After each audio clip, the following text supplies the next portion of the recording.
On the plane, I said, I'm coming here to be with you. This is a very, as I said before, historical night. And I know let's give applause to all the people that put in the hard work.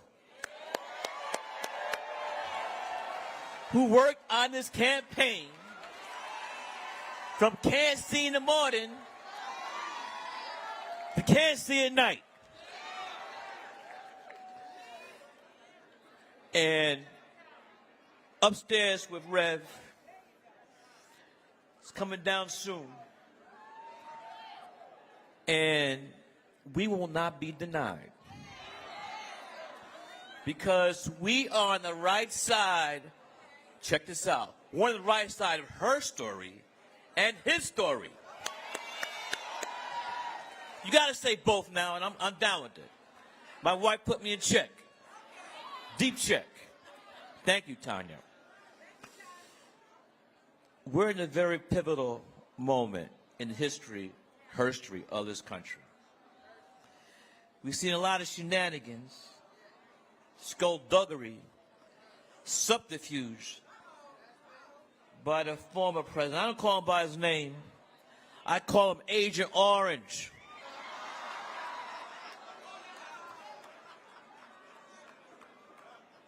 So we can't be led astray, hoodwinked, bamboozled.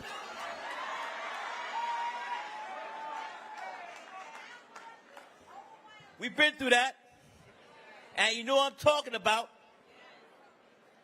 We didn't land on Plymouth Rock. There you go. And so, in closing, the struggle continues. And for our people of color, today, our ancestors are looking down upon us.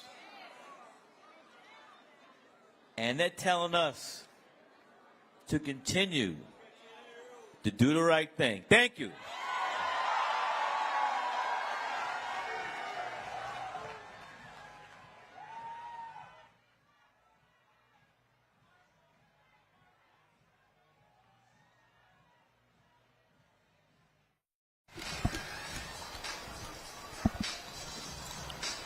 Hey, folks, we are live here at the Senator Raphael Warnock Victory Party, the Marriott Marquis Ballroom C here in Atlanta. Spike Lee just finished addressing the folks here. We are looking for the results that are coming in. So far, about 71% of the vote is in. It is tight. And so it was real tight. And sorry, Israel Houghton just finished performing, and he said he was calling after me. Saw me walk by. He's rushing off to the airport. I was trying to get him over here, but we couldn't get him. He's flying to L.A. So Israel performed a little bit earlier, and so we're going to be joined in a second by Latasha Brown, Cliff Albright, co-founders of Black Voters Matter, Congresswoman-elect Jasmine Crockett of Texas. She's here as well. Earlier, I saw Harris County Commissioner Rodney Ellis. He stopped by. He's flying back to Texas. Actor Omar Dorsey is going to be here as well. And so, hey, guys, what happened? Our volume went down. What happened? My volume went down. I hear myself. Okay, how's my – no, I'm hearing myself talk. All of a sudden, I couldn't hear myself. Am I still up? Okay, cool. All right, so just checking. So, folks, we're back live here at the Warnock campaign. Again, we're going to be chatting with a bunch of different people, wait for them to come in. We're going to seat her in a second, and that is Congresswoman-elect Jasmine Crockett. And so let's go ahead and get her in the chair. And so we got folks who are already lined up, ready to go. And so just get the headset on, and we're going to chat a little bit here. All right, folks, again, so joining us right now here in Atlanta, Texas, she's going to be replacing Congresswoman Eddie Bernice Johnson in Congress, and that is Congresswoman-elect Jasmine Crockett. Jasmine, how you doing? All right, then. Oh, we got Jasmine's audio. We're good? All right, folks. So, Jasmine, it's tight right now. It is. People keep hitting me. They're like, oh, my God, what's going on? I'm trying to remind them the largest blue counties, Fulton County, Gwinnett County, they're not in. When they come in, they're going to come in like a train wreck. Yeah, they are. It's going to be like a train coming in. Yeah. Trust me, Herschel Walker ain't going to win 20% of those votes. So if you talk about 200,000 votes come in, it's going to be a cakewalk for Senator Warnock. Absolutely. It's time for Herschel to go ahead and walk it on out. I'm done with him. Like, listen, I'm stressed that Georgia made it just this close. Like, what's going on, rural Georgia? Like, come on now. Like, the reality is that this is a guy that truly is not qualified to be a dog catcher in the state of Georgia. So I'm so excited for what I anticipate is going to happen for the good Senator Reverend Warnock, because I truly believe that our large urban centers are going to make it happen tonight. One of the things I was trying to explain to people, look, 1.83 million voted early, and then, of course, you have Election Day. And what I was trying to explain to folks, you got to count numbers. I said, and the same thing happened in 2020. It was like real tight, Ossoff, Warnock during the runoff. And folks were sitting here going, oh, my God, it's tight, it's tight. I was like, y'all, chill out. I said, when this thing gets to 73, 75, 80%, and then when those blue counties come in, you're going to see the rush. And that's exactly what happened. No, it's absolutely right. I mean, when we think about it, if you're living in, say, a small town of 2,000 people, you can get that 100% in really good, really quickly. That's easy. But when you're talking about, like, urban Atlanta, when you're looking at Cobb County, when you're looking at these large. DeKalb County. Yeah, when you're looking Fulton at these County, large metropolises. Gwinnett. No, you can't count those votes that fast. So, no, it's going to be fantastic. I absolutely believe that, number one, people stay woke. As much as these Republicans are like, we not going to be for all that wokeness, absolutely. People say, wait a minute, Herschel Walker got a little too close. So some people that were chilling out, they decided, you know what, I need to wake up and get my butt to the polls. 1 second. Atlanta Mayor Andre Turner is now speaking. Let's go to the stage. Hey, you know you from the ATL when you play Jeezy every time you walk out. This night, this is the day that the Lord has made. And I'm going to rejoice and be glad in it. And you know why? Because we are marching on to victory tonight. My friend, our senator, our pastor, our brother, Raphael Warnock, has done an amazing job in the United States Senate. And so people all across the state of Georgia have gotten to know this man and seen his leadership, seen his integrity, seen his capacity, his compassion, and now they understand what real leadership looks like. And what I know is that by the end of this night, we're going to be sending back to the United States Senate Raphael Warnock to represent us. And listen, people ask, like, yeah, we know he's cool, we know he's smart, but why do you support him? And so as the mayor of the greatest city in the whole world, I just had to say it, as the mayor of the greatest city in the whole world, you got to have an ally in the federal government. You got to have a supporter that knows what your needs are and help you be able to serve the people of this city by being able to help things happen from the federal government level. And so this group of people, each of you, back in 2021, just a year ago, all of you rose up to be able to send 2 Democratic senators to the United States Senate. When we sent Ossoff and Warnock to represent us, we flipped the balance by being able to also have Kamala Harris there to make that decisive vote. To make that decisive vote in a number of occasions. I'm going to give you 2, because they didn't even tell me how many minutes I got, and I can filibuster with the best of them, but I'm not going to hold you up. I'll give you 2 examples. One is we now have the first African-American woman to be on the U.S. Supreme Court. Ketanji Brown Jackson, and that was done by a decisive vote. Were it not for Warnock being that decisive vote as well, we would not have that happen. And two, the second thing is the American Rescue Plan Act. That vote, the Biden infrastructure plan, were it not for to have 50 United States senators plus one, we would not have the American Rescue Plan. And for a mayor, that means so much. We were able to use those funds to help people that are experiencing homelessness. We were able to use those funds to help to be able to get people from haphazard housing and dilapidated buildings, get them into affordable housing that's clean, dry, safe, and warm. To be able to help people that are starting small businesses, be able to help folks that are in a small business that is just trying to survive COVID. We took those funds that were given to us by the Biden administration because of a decisive vote by Senator Warnock, and we were able to help people be able to get through some challenging times. I'm not talking about somebody that I think is going to do a good job. I'm talking about somebody who does a good job for this city, for this state, every single day.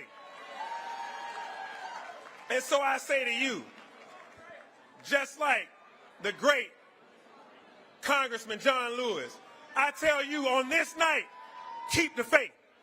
I tell you on this night, never give up. I tell you that on this night, victory is ours, and it's going to be a great story to tell. I know a little bit of something about close elections. I know something about close elections, and I know something about never let them see you sweat. So tonight, we're going to party, we're going to turn up because we're in the ATL. We're going to do it for the A, we're going to do it for the GA, and we're going to do it for the USA. Let's go, everybody. Let's go. That was Atlanta Mayor Andre Turner, folks. The excitement is building. Here's the whole deal. Folks have been texting me saying, oh, my God, it's tight, it's tight. But the reality is, folks, Senator Raphael Warnock is going to be reelected to the United States Senate. Dave Wasserman, you often follow him. He just tweeted, I've seen enough. Senator Raphael Warnock defeats Herschel Walker in the Georgia Senate runoff, giving Democrats a 51-49 majority in the Senate. The bottom line is, it's the math, Congresswoman-elect Crockett. When you look at it, the number of blue counties that are out, the number of votes, knowing full well how black folks feel about Herschel Walker. Bottom line is, he ain't getting black votes. And so although people right now are freaking out how tight it is, you're going to see Warnock go up by 20, 30, 40, 50, 60,000. I wouldn't be surprised if this ends up being 150 to 200,000 vote victory by Senator Warnock. Yeah, absolutely. And you know what? People kept saying, what difference does it make? We got the majority. And I'm trying to let them know these courts, they're stacked up against us. I'm trying to let them know the reason we don't have voting rights is because we've had to deal with two senators that seemingly didn't want to get off the bench and act like they was on our side. And so you need as many votes as possible because you're going to have races in 2024. Yeah. So you don't want to have to sit here That's right. and try to win another seat. You want to lock this one down and build on it in 2024. Absolutely. They're saying that 24 doesn't look as good for us as 22 It's a number of red states. Yeah. It's a number of red seats. You know, the chances of us flipping them, who knows? Probably about the only one that's possible is Indiana. Yeah. Well, and here's the deal. We don't know who's going to be at the top of the ticket for either side right now. Go. And that really drives turnout. The top of the ticket always drives it. So if we've got the excitement, then we're in a better position. But if for some reason the excitement lies on the Republican side, the chances of us flipping something slim to none. Not to mention, you know, the Supreme Court, they threw us a Hail Mary with their nonsense, right? Yep. So that was one of the things that was fueling voter participation. I don't know if they're going to go ahead and give us any more Hail Marys right there as we're going into another election. Tell folks what life has been like for you preparing to head to Congress, going from the Texas State House, the U.S. House. It's a whole different world. It is a different world, but listen, it's so much better than it was on the other side. I mean, listen, in the State House, they've got the State House, they've got the State Senate, they've got the Governor's Mansion.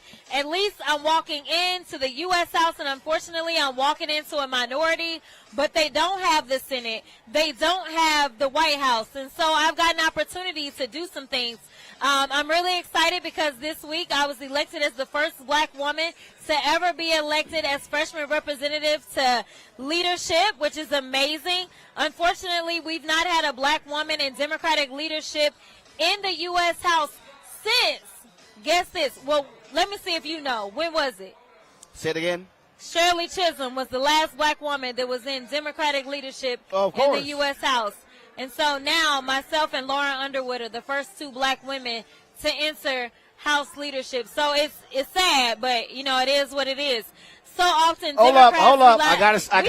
you're not finna groove this out. I got to stop you because today, y'all, is December 6th. Happy birthday, Frankie Beverly. Oh, here we go. Here we go. In fact, let me tell you happy belated Founders Day, because I figured you was going to tie it into that some way, somehow. Hold on 1 second. I gotta do this here. I got to do this here. I got it on speakerphone. I don't know if we can hear.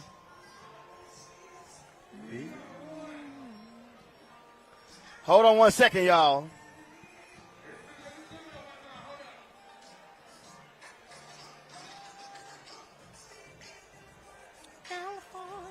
So y'all know what I'm doing. I'm calling Frankie Beverly. Which he should be celebrating his birthday. All right, I'm going to send him. Let me do this here. I'm going to send Frankie a video, y'all. Y'all see how black I am. California. Yo, Frankie Beverly, I'm live on Roland Martin Unfiltered. We're here at the Warnock Victory Party.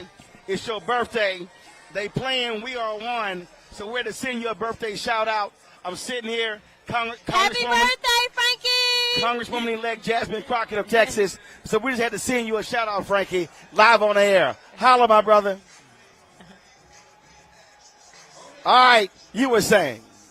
I don't even know what I was saying. Long story short, listen, y'all need to show up. Y'all need to vote every time there's an opportunity to vote. That's all I want y'all to understand from this election. You never know what can happen. Nobody ever saw Georgia going blue 2 years ago. Yep. Georgia went blue 2 years ago. Right now, we're on the verge of making sure that we go blue again. We've got all the power. All you got to do is show up and exercise it. And we can change not only this country, but we can change the world. Absolutely. All right. Congresswoman-elect, we're going to let you enjoy the party. Absolutely. We got other people to chat with. Always good to see you. Thanks a bunch. Absolutely. Thank you. All right, then. All right, Deshaun, go get Mark Thompson, Latasha Brown. Bring them on. Omar Dorsey right there. Omar Dorsey. Right there. Just bring them all in. Just bring them all in. So Omar Dorsey with Queen Sugar. He's taking some selfies. And so here we go. Come on. Come on. Come on. Come on. So, y'all, that's how we do it here. Security sitting there holding folks up, but y'all know how I rock it. Go ahead and take a seat right here. Y'all see my man. He was playing a cool cat who knows poetry on BMF. You see my Queen Sugar. And every week he was on Ray Donovan. I was hoping he got killed. My man Omar Dorsey, what up, baby? What's happening, Roland? How you doing, brother? So, y'all, last time me and Omar hung out, we were in Vegas during the NABJ. I had an extra ticket for Lionel Richie concert. I was like, Omar, you want to go to Lionel Richie concert? He was like, say what? Yo, it was crazy. It was the night of my life. Oh, I'm gonna tell pull you. the mic up. Sorry, right here? There you go. There we go. No, it was the night of my life. Roland is so famous. He had us in the back. First, Lionel Richie was like, my frat brother's in the house. Where's Roland Martin? Everybody was like, who is this guy? And then we go to the back, hanging out with Lionel Richie, talking to him, man. Roland always set it out. And every time I come out with him, he always sets it out. Yo, it was crazy. So, Omar, man, huge night, huge victory night. Yes. Huge victory night. Yes. Bottom line is they haven't called it yet, but blue cows are coming in. Yes. Fulton. DeKalb. Cobb. Senator Warnock is going back to D.C. He's going back to D.C., and I'm so proud. You know, I'm a native Atlantan, I'm a native Georgian, and man, it makes me feel so good when we have somebody to represent my state who I can be proud of. You know, and he is loyal to the soil. I remember the work he was doing with Troy Davis. I remember all the stuff he's done way before he became senator, man. And, you know, I'm just so happy. I've been on a trail with him for this whole week, been campaigning in Macon, campaigning in Savannah. We've been everywhere with him this week. So I'm just so glad, man. We're going to party tonight, Roland. So, man, look, there have been folks who have been putting the work in, making phone calls, knocking on doors. I was just, Israel Houghton has been performing all around. Yes. T. Nice has been all around. That's my brother. I mean, folks really said, hey, we got to get Warnock back to D.C. That's what it is, you know, because what happened was D-Nice hit me up. It's like, yo, I'm in your city. I was like, well, what you doing? I'm doing stuff for Reverend Warnock, for Senator Warnock. I said, I'm coming with you wherever you go. And, you know, I just rode his coattails all around the state, man, and it's been beautiful. It's been so lovely to see all the people coming out. Last night we were in the West End, and it was such an amazing, different, diverse group of people there. Man, and Reverend Warnock, man, he said one of the greatest things. He said, Herschel Walker was a great running back. Now we're going to get him running right back to Texas.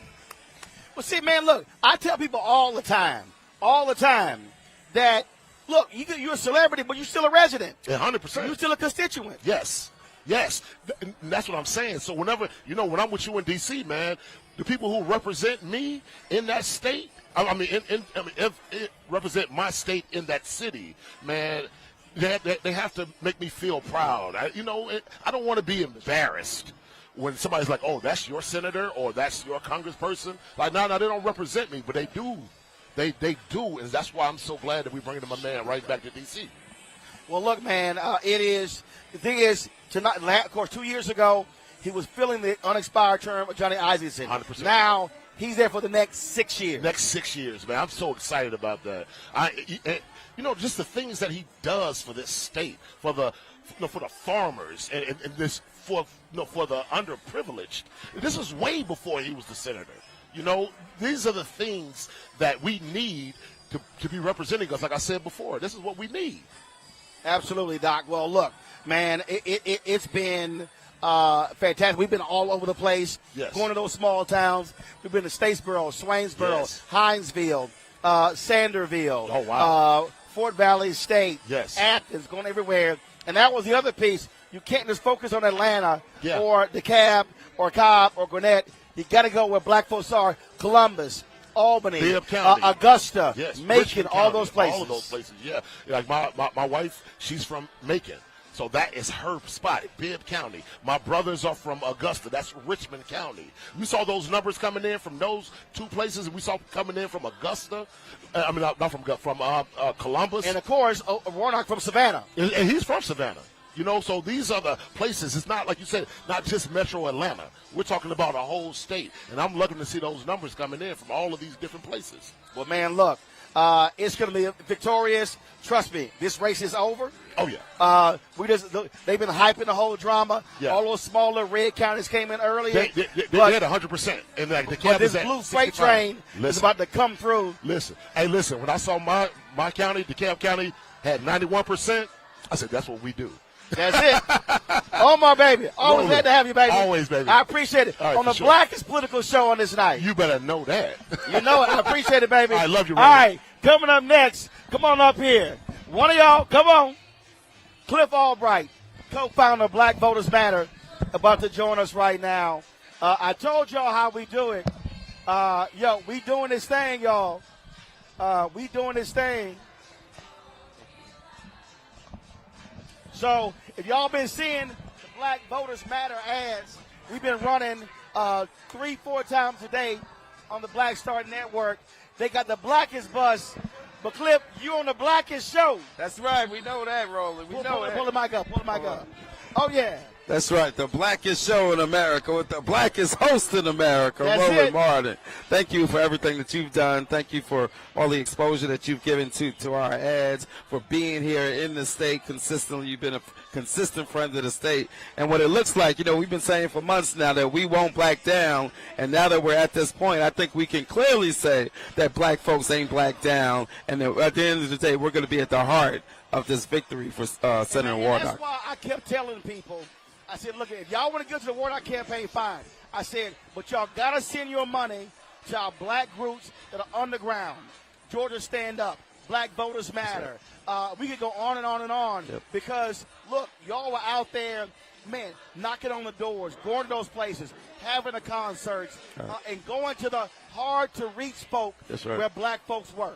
Yeah, I mean, I've been saying that we did every form of outreach that we could do. We did probably 10 million text messages. We had digital ads on social media, streaming on your show, reaching black voters 2, 3, 5 times. We had phone calls. We had door knocks. We did smoke signals. Those ravens that they got in Game of Thrones, we were sending those out too. We did everything that we can do to reach out to black folks, and black folks responded. And at the end of the day, at the end of this night, we're going to see, we're already seeing it in some of the South Georgia, Southwest counties. Even if Senator Warnock didn't win, what happened was black folks cut into those margins. And so this drop-off that they were expecting that we would see in black turnout, it didn't happen in the rural counties. It sure didn't happen in the metro Atlanta counties. But, man, this is why I keep trying to explain to folks, you got to be on the ground. Yeah. You got to touch people. They got to feel you. You got to have that one-on-one. The food deliveries. All those things are a way to reach people. I keep saying to these white strategists, you got to stop just putting all the money on TV. That's right. You got to touch the people. That's right. You got to touch the people. We were out in the street all day today, just on the street corners, going door to door, having food trucks at different places. We were in a community. We were at the 12th district, the Atlanta City Council 12th district, a place that had 4 polling places that had some of the lowest turnout during the early vote. We looked at the numbers. We know our communities. We looked at the data. We went to those communities. We touched them. And we had a lot of people who would stop by and said, thank y'all for doing this. We don't usually get this kind of attention. We didn't get this attention back in November. We're glad that you're here now. And I think that we're going to see that type of effort and the effort that the rest of the ecosystem did, that's the thing that turned the corner and allowed the turnout to go up, even though people were projecting that there would be this big drop in black turnout on Election Day. And look, and it was also understanding and said, okay, fine, y'all want to change the rules? We can't pass out water. That's right. We can't pass out food. And so when I went out, and of course, Georgia Stand Up, where they had food trucks right across the street. That's right. And they had the water and the snack. So they said, come by before you get in line or come by after you get in line. And so as Deborah told me, they said, fine, we can't be 150 feet away. We're going to be 155 feet away. That's right. That's right. And that's what we did. And we did that in a bunch of places across the city and throughout the state. We had groups doing the same strategy throughout the state, even in the rural areas. Because at the end of the day, can't nobody tell us that we can't feed our people, that we can't support our people when we're online. We will never let somebody keep us from being able to do that. We might have to find a way around it. We might have to move 5 feet further back. But we will always be there to support our folks, especially when we're waiting on lines that shouldn't be that long and are only that long because of voter suppression. And see, that's why I keep trying to explain to people. When we're talking about these numbers, that what they don't understand is when they say, oh, voter suppression isn't real because look at the numbers. No, we've always had to jump over hurdles. That's right. We always, the same people that say, oh, there must not be voters. Now, y'all know this is a black U.S. Senate when they playing swag surfing. Right. Okay, y'all. Hey, Mark, come here. Come on. We got to end the interview. We got to go out there and surf. We got to go out there and swag surf. Come on, get up.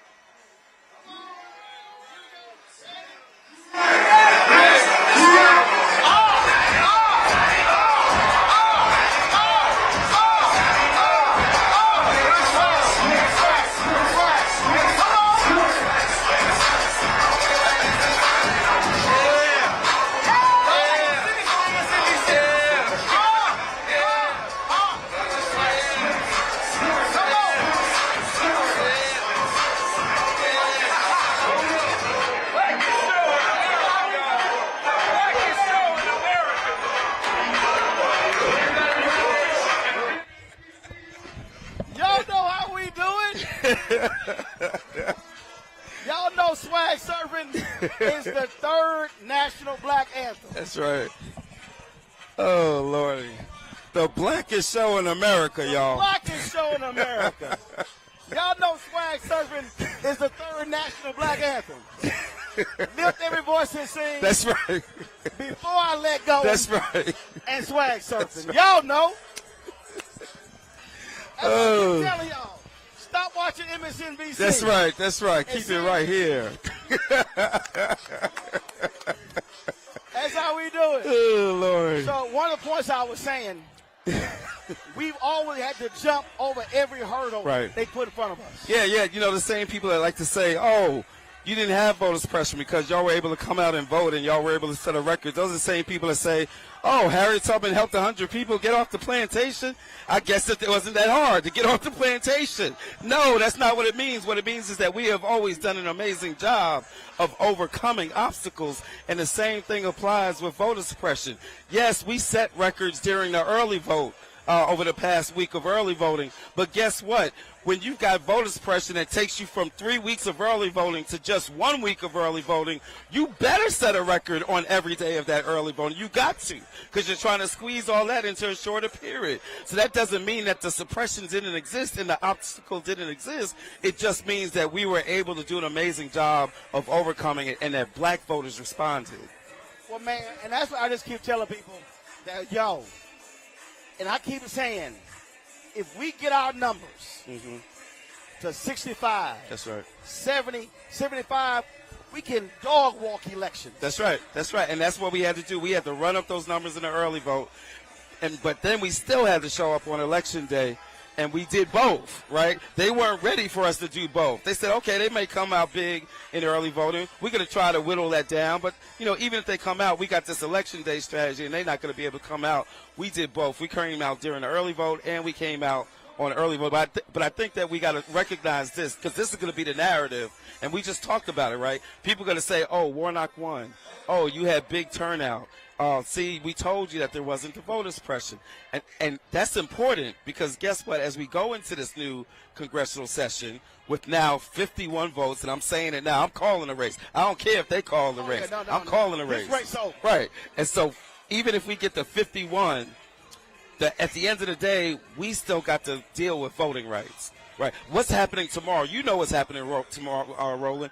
In the Supreme Court, they're arguing that Harper Moore case, which would allow some states, their state legislatures, to do whatever they want on voter suppression without having to be responsive not only to federal law, but not even being responsive to their own state constitutions, not even being responsive to their own state courts. So we've got to keep pushing on this question of voting rights, and we can't allow the fact that we overcame voter suppression in Georgia to let them create a narrative that says there's no need for those voting rights. Well, again, man, we're going to keep that pressure on them and keep pushing.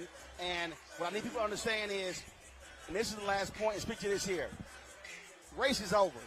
But this is the end of one process and the beginning of another. That's right. Now, keep the same folk together and now say, do what you said. That's right. Do what you promised. And that's accountability, right? And that's what this process is about. We were saying that to people today. We're not out here in these streets just trying to get you to show up on this election for one race or one candidate, right? We are just as much about what happens the day after the election day.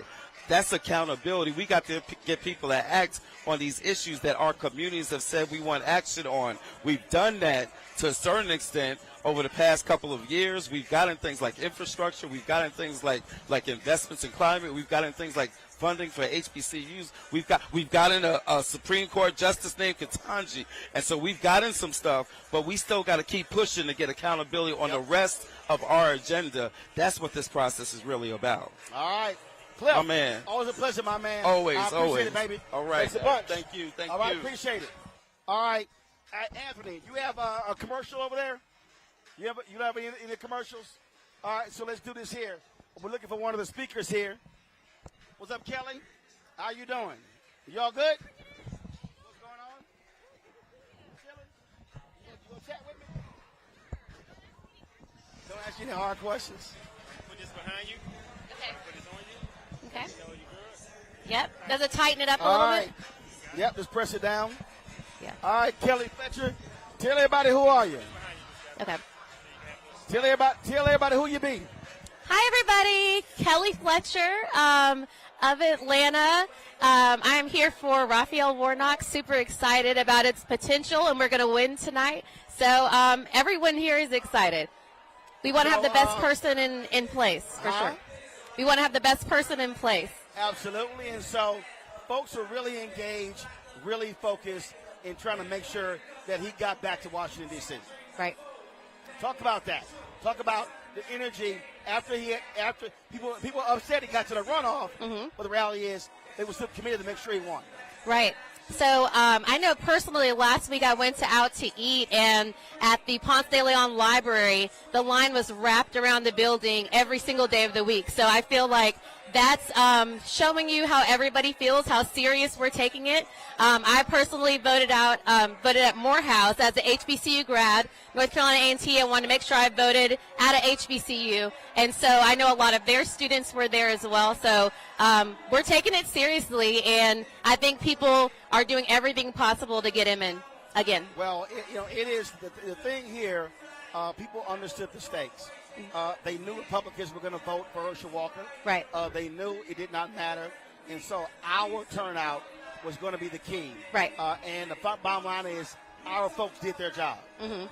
Absolutely. There are definitely some people that I can tell have changed how they're voting in the runoff, that voted for Herschel last time, but just kind of having real conversations with people. Everything is not about the traditional campaigning and flyers and everything. That works with some people, but other people need a real conversation. And what are we talking about here? What's at stake? And I think those personal conversations change the game for some people. When we talk about the issues as well, I was spending time in a lot of the rural places in Georgia, and they were all saying Medicaid expansion, right. and seeing these rural hospitals close, and so that was a stark difference between Walker and Warnock. Oh yeah. Yeah, I used to live in Savannah, and that's a big place with a lot of voters that take it seriously. But some of my work has taken me to rural Georgia before. But again, it's those key conversations that explain to people that we, there are different things at stake, and Raphael Warnock is here to help with those things. I mean, talking about farming, he cares about that. He's working across lines to actually really make a difference in that area, and that impacts people in rural Georgia, and I think some people realize that. So, Warnock wins. What do you want him to do? I think What are your issues? My issues. So I care about women's rights a lot. And so I know that as a Christian woman, and for Warnock to be Christian and to care about women's rights is a huge deal. So I do want to hold him accountable personally to see that through and where that takes us. So that for sure. Rural rights, like living in Savannah, there's a lot of people and a lot of meetings. Savannah's not the most rural place in Georgia, but there are people that care about what's going to happen with their land. And so I'm hoping that his rural conversations, his farming conversations are not limited to certain parts of Georgia, that they cover a lot of places in Georgia that have land. And so holding him accountable so people of color have access to own land, to properly use the land, and have access to the grants and resources that everyone else does too. And one of the things that I keep saying, and I almost all the time, is the election is the end of one process, the beginning of another. That we have to continue to be engaged to drive an agenda forward. Right. The voting side of things, that's got to, Stacey's done a great job and really pushed things. We need to make sure that Warnock, after winning in Ossoff, continue to make sure that those rights are in place on the level that they can, to make sure that all Georgians can vote, but all Americans can vote, and to be, voting in that way when they're in D.C. All right. Yeah. Always good to see you. Absolutely. Great to see you, too. It's always good to have a good party back here. Yeah, it's a great party. It's very Atlanta, and you're welcome in Atlanta anytime. You know it. I appreciate it. All right. Thank Thanks you. so much. Absolutely. Mark Thompson is about to join us. Okay. Come on, Mark. There we go. I see you on the dance floor real soon. Come on, Mark. You didn't tell me I had to be ready. Huh? So you didn't tell me I had to be ready. Oh, that's yours. Sorry. Did I put mine on? You got your phone? I got Mark, mine. take a seat. All right. See you later. See you later. Thank you. All right, anytime.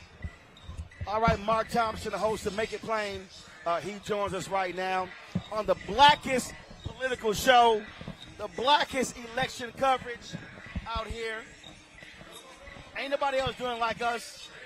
No, no, we're indeed. just waiting for the final tally. Warnock is going back to D.C. Yeah, and some people who we know and trust. First of all, thanks for having me, and thank you for your coverage and allowing us to swag surf with you. Some people we know have already called it, so it's kind of being drug out. We know the other counties are coming in. We know that they are favorable to him and to to his electorate, his voting base. So I think it's a wrap. He's going back. The numbers continue to go up. So unfortunately, it's being dragged out a little bit longer than we want it to be. The thing that is key here, black people show up. Yeah. And this is what happens when we're on the ground, active, focused, and our grassroots groups are activated and reaching folks where they are. That's right. That's important, especially when you consider the fact this is the 5th time in 2 years African-American voters and all voters have had to vote for this seat. And so it's really quite an achievement that black voters overcame several obstacles. First of all, we talked before about the mainstream media is pushing this narrative of this big red wave. That was to discourage us from voting. Didn't work. Then we know there's a level of fatigue, especially in Georgia. People in Georgia have had to go vote so many times. This runoff situation, y'all, something's got to be done about that. This is crazy. And Warnock has had to go through the runoff at least twice already. Right, so this is his 5th election. This 5th election in 2 years. So obviously people are going to be fatigued, but we proved that people will still come out to vote when their well-being, when their lives depend on it. And the most important thing, Ro, I think the thing we always have to remind people of, we ran into a couple of brothers on the street. I've been out with Black Voters Matter doing canvassing.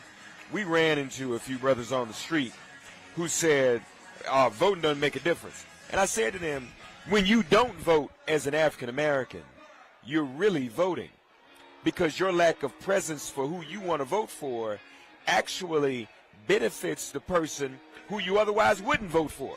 That helps. So just hypothetically, if you don't vote and you don't want Herschel Walker to win, when you don't vote, you help him to win, and vice versa. So I think that's a message we've got to continue to push with all of our people, that a no vote is really a vote. And so you might as well go and vote for someone you know, someone you support, someone's going to make a difference. And it goes without saying, Raphael Warnock will help us get what we need to get done in terms of restoring voting rights, John Lewis Act, police accountability and police reform, restoring women's bodily autonomy. All of these things are important, and he'll be able to help us do that. So this is a good day. So the thing we have next is, again, he wins. You go back 51-49. Democrats had that one vote margin. It's not 50-50, which also means that Vice President Kamala Harris doesn't have to always stay in D.C. Right. to vote. She now is also freed up to move out the country more. Part of the reason why she couldn't travel a lot, good point, because she'd always be there to break a tie. That's right. She had to be present, and that probably hindered her. Some have complained that she's not been as visible. Her portfolio has shrunk. Really now there's no excuse for the protocol, because she doesn't have to be there as much. And for the White House to release our sister to go and be more visible and do some of the things she needs to do. Now, I'm going to say this, and I've said it before. Most vice presidents, as soon as they take office, there is some type of runway in place, right, for them to ultimately succeed the incumbent president. And that should be no different for this vice president. She shouldn't be disqualified from that just because she's a black woman. And so now there's no excuse. We want to see more Kamala Harris, want her to build her profile so that whatever happens in 2024 and beyond, there's no reason why she should be disqualified from running for president. Is this the blackest campaign victory party you've been to? Yeah, it's very black. Music's black, we dancing up in here. This is a great celebration. And it's also historical because we are here really where a great deal of the civil rights movement was based, in a community that is known for its HBCUs, in a community that is representative of black economic business and success in terms of a city. So this is historic, and it's about time that we've been able to show just how meaningful the vote is. Our friend Tamika Mallory just posted something on her Instagram, which she said, black people have saved America again. Look at all these elections. Black women had to stop Roy Moore in Alabama. He was going to be on the Senate. Once again, the African-American electorate has stood up and showed out. And, you know, we just want to make sure that they not going to play King George. Don't leave. Go ahead and leave. Wow. One woman got to have 3. I told y'all. This the blackest party. They got King George. She don't give a eye. When they tell. Go ahead and leave. Oh! Woman to lift you down. One woman just to lift me up. She don't give a leave. Go ahead. Out the door. Come on, King George. Yeah, it's real.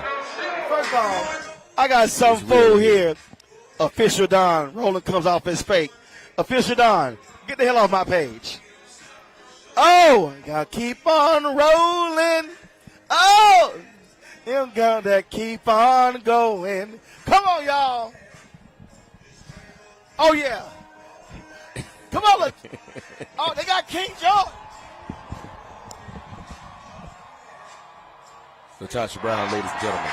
Dance with Rated Mark live on the Black Star Network. Amen. Lord have mercy.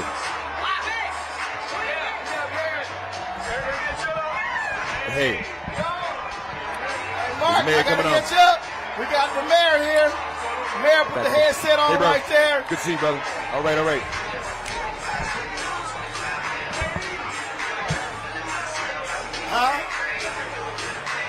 Take a seat right there, Mr. Mayor.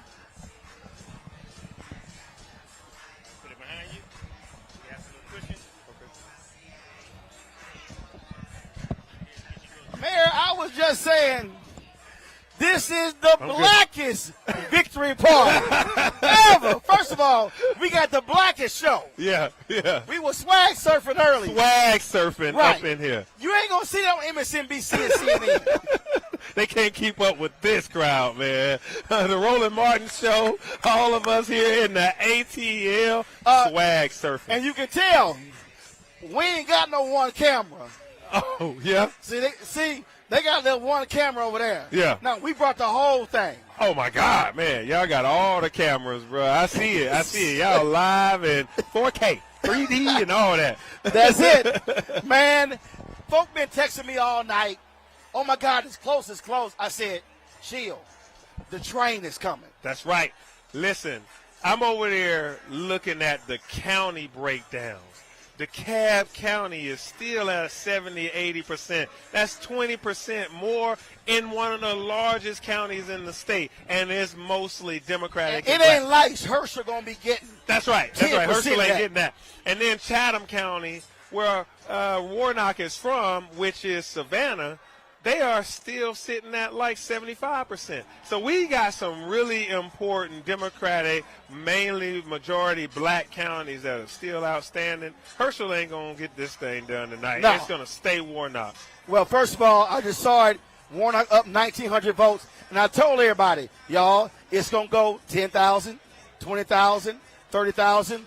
Because 2 years ago, same thing. Folks were stressing. I said, y'all.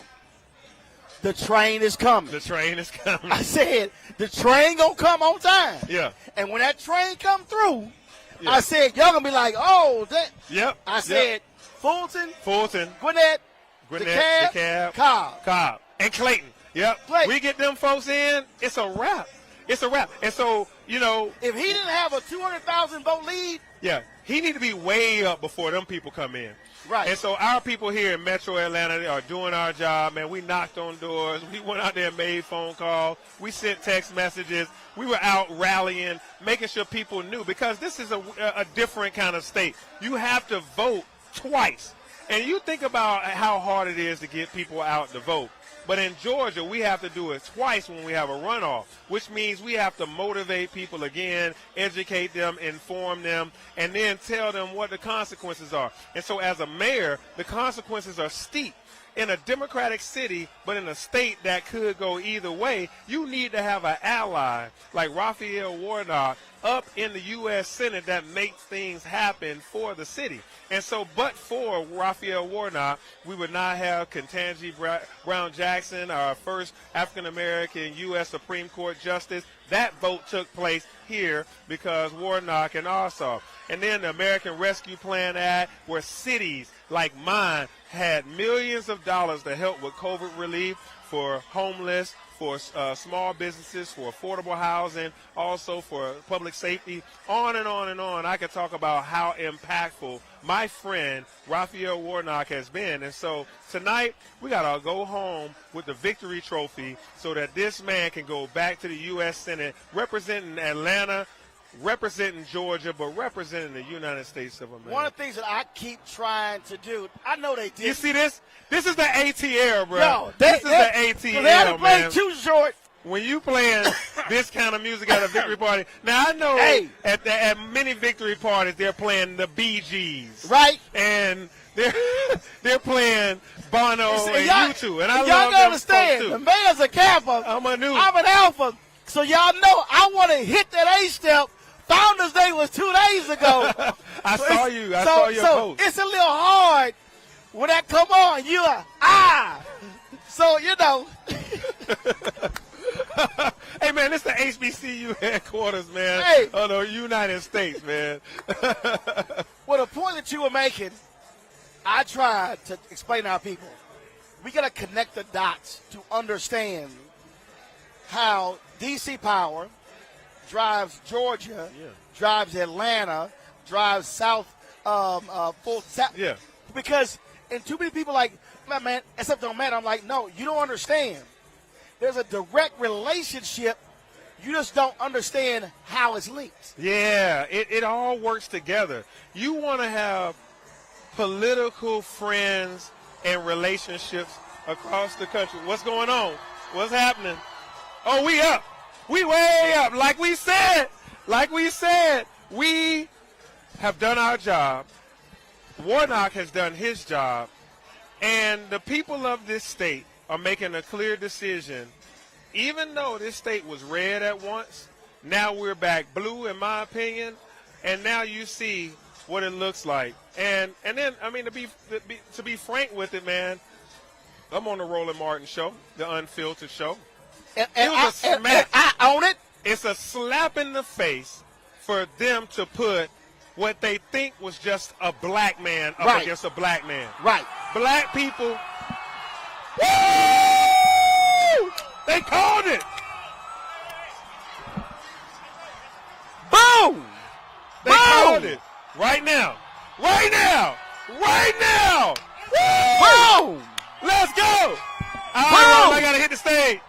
Hey, man, we did our job. Yes, now, sir. Man, I do appreciate it. All right, now, appreciate it. Now, when all your viewers come to the ATL to visit their cousins, they got a mayor named Dre, and they got a U.S. Senator named Raphael. All right. All right, baby. I appreciate it. Appreciate it. Latasha, we told y'all this thing was over. We told y'all that train was going to come in. We told y'all an hour ago this was over. We told y'all an hour ago this was over. What did we tell y'all? Oh! All we do is win. What? Yep. Thank you, yes. Everybody hands go up. And they stay down. And they stay down. And they stay down. Up, down, up, down. All we do is win, win, win.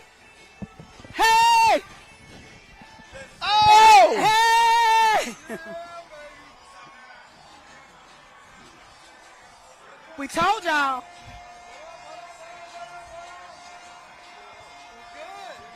Let's go.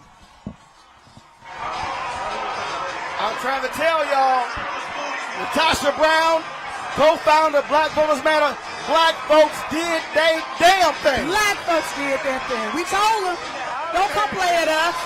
They underestimated us. They underestimated our power. They thought all they had to do is get a black face to put on a white agenda, flank him, and because he had ran a ball, that in some way we were going to support it. And what we did is we showed them, don't play with us. Don't play with us. Don't play with us in GA. And our folks, look, they were in those lines. They showed up doing early voting, and they said, well, the GOP going to turn out on election day. Oh, no, we did our thing. You know, but part of it is we also were responding to the voter suppression. That at the end of the day, there were so many barriers that we actually had to deal with in this particular election. You know, in the last time when we voted, in 2021, we had 8 weeks that we could actually vote, early vote. And 8 votes before the election. This time it was truncated and half the time. We only have 4 weeks. In addition to that, what we also saw is a major drop in mail-in voting. So there was a 1.2 people voted in mail-in voting last election cycle. What we saw in the midterms, only 0.2 million people voted, which means there were 1 million people who had access mail-in voting that didn't vote. And then to add insult to injury, here we have the Secretary of State, who is supposed to be the constitutional officer to not only govern the elections, but he's responsible for getting citizens engaged in elections. And instead of him literally wanting to expand access, he actually sues to keep from actually having an election day on that Saturday because of a Confederate holiday. You know, and so I think that, and then the Warnock campaign and others actually sued the state, and as a result, we actually had early voting, and over 90,000 people voted on that day. That whole weekend, we broke records. And so I think that black folks sent a message loud and clear that, one, we will not allow you just to suppress our vote. That, two, you can't just pick a candidate with a black face and think that it can run a ball and think that in some way we're going to go for that. And number three, that we have real serious policy concerns in our community and that we're going to stand up. Black folks showed up and showed out. So I just want to thank you. Thank you, Georgia. We did it. Well, and the thing is, they thought after 2020, this ain't going to never happen again. Absolutely. We're going to change the law. Absolutely. To stop y'all. No, didn't happen. Because we keep coming. We keep coming, and I think that's what we have to recognize, that this isn't just about participation. We have to be relentless as the other side is to help suppress us voting, to try to suppress our vote. We have to be more relentless in making sure that we get out the vote. Because this isn't just about participation, as you know, Roland. This is really about power. And this is around how do we stand in the fullness of our power, our collective power, and literally push back those that seek to try to marginalize us. You know, the thing that I just try to keep getting our folks to understand is if we would just believe in us. Oh, that is the issue.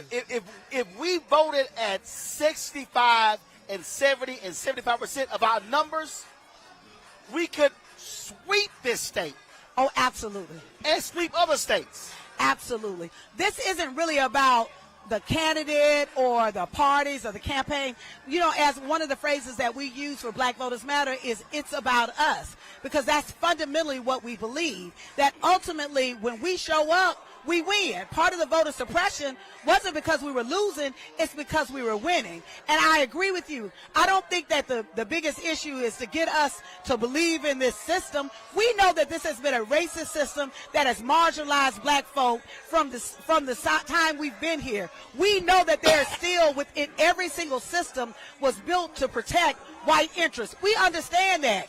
Our goal, particularly at Black Voters Matter and our Action Fund, is to get black folks, to remind black folks to believe in us. Like, we should be supporting black media, right? That's why I'm so happy that we're here because you provide a platform for us where we can be unencumbered, we can tell the truth, we can share our analysis in a way that really speaks to our perspective. We also need to make sure that we understand that when you are a minority group, that your power is your collective power. That when we show up in numbers, that's what makes the difference. And so that's another thing that I think that we've been able to drill and organize around in Georgia. And then I think our message in Georgia has been very clear that this campaign is really about us, that we're going to send a message that if you come for us, we're going to treat you accordingly. If you come for us, we coming back, and we coming back strong. And see, that's the thing for me, that when our folks believe, when we believe, and they see it. So here's my deal, black folks. We showed it in 2020. That's in right. Georgia, Biden and Harris, with Ossoff, with Warnock. Now you come back 2 years later, and you do it here. And the other thing is this here.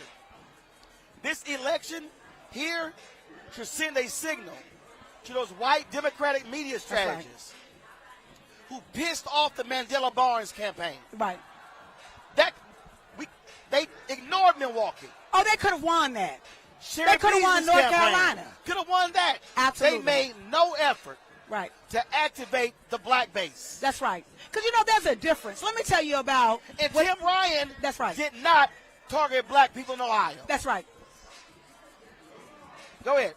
I think that's the difference with black folk. If black people only supported or only engaged what was like an obvious win for us, what would we have supported? And we need the black candidates to damn it say, right. hey. We need the black candidates to actually say that part of my base, who is going to carry me over, who my foundation is, are black voters. And so what we often see is just as you talked about, we see white consultants from the Beltway to actually make these decisions on telling candidates to spend all of their money on air.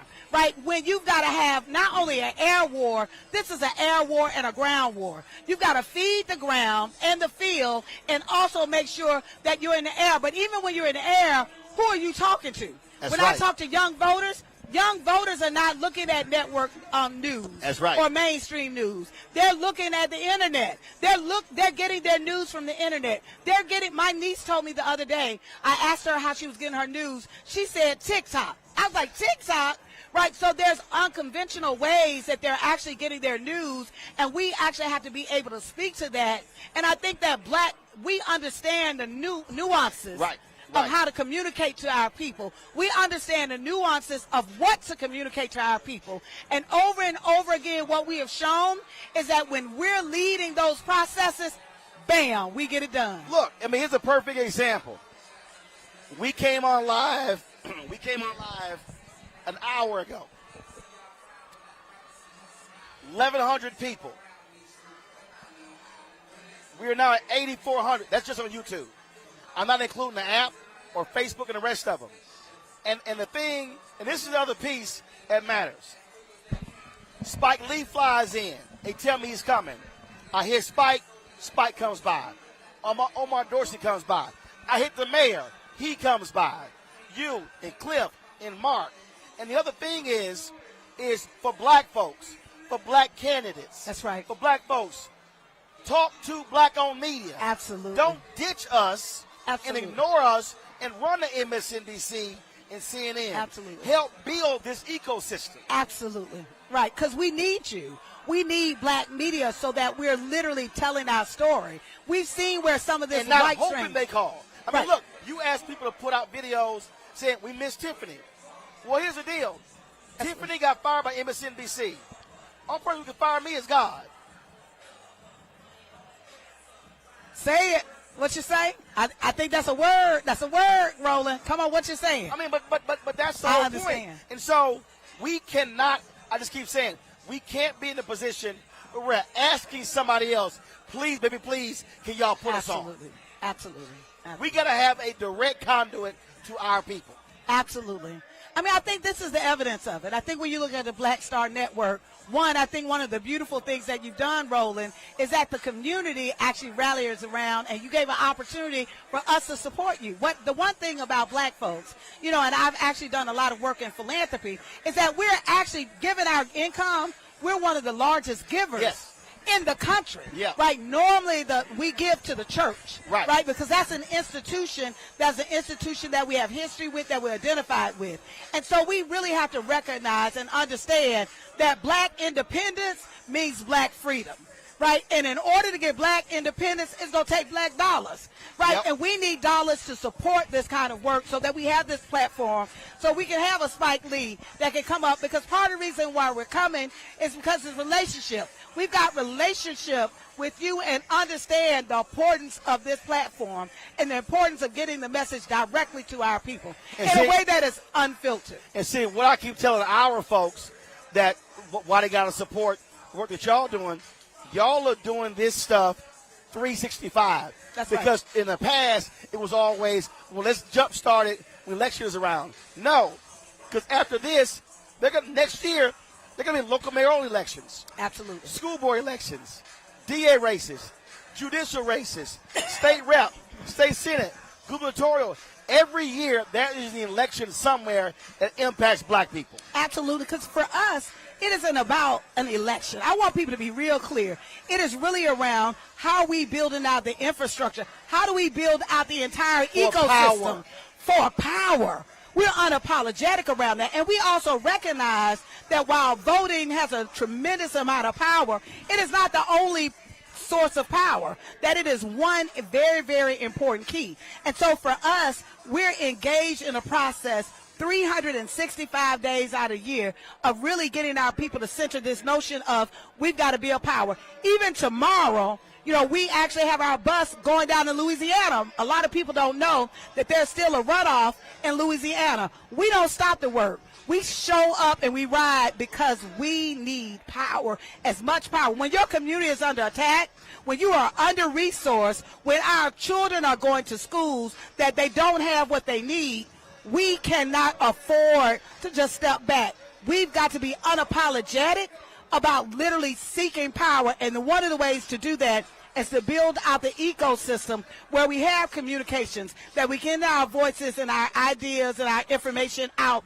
to us in a way that's going to speak to us. That means that we've got to have organizations like Black Voters Matter that's not about a candidate or political party. Right. We can be as black, unfiltered as possible to speak to our people the way that we need to speak to our people and work with our people 365 days out of the year. We'll call out the Republicans, and we'll also call out the Democrats, because for us it's really about, we have our interest is really around black power. And whenever we feel that's under attack, we've got the freedom and the independence to call it out. And one of the things that, again, I'm consistently saying is that with the work that y'all are doing, you arrest tomorrow. Well, we ain't resting tomorrow. Our bus, we leave at 6:50 in the morning. Well, headed down to Louisiana. Well, I leave at 6:30 here to Houston. What I mean is, we all got to recharge. We got to recharge. We all got to rest.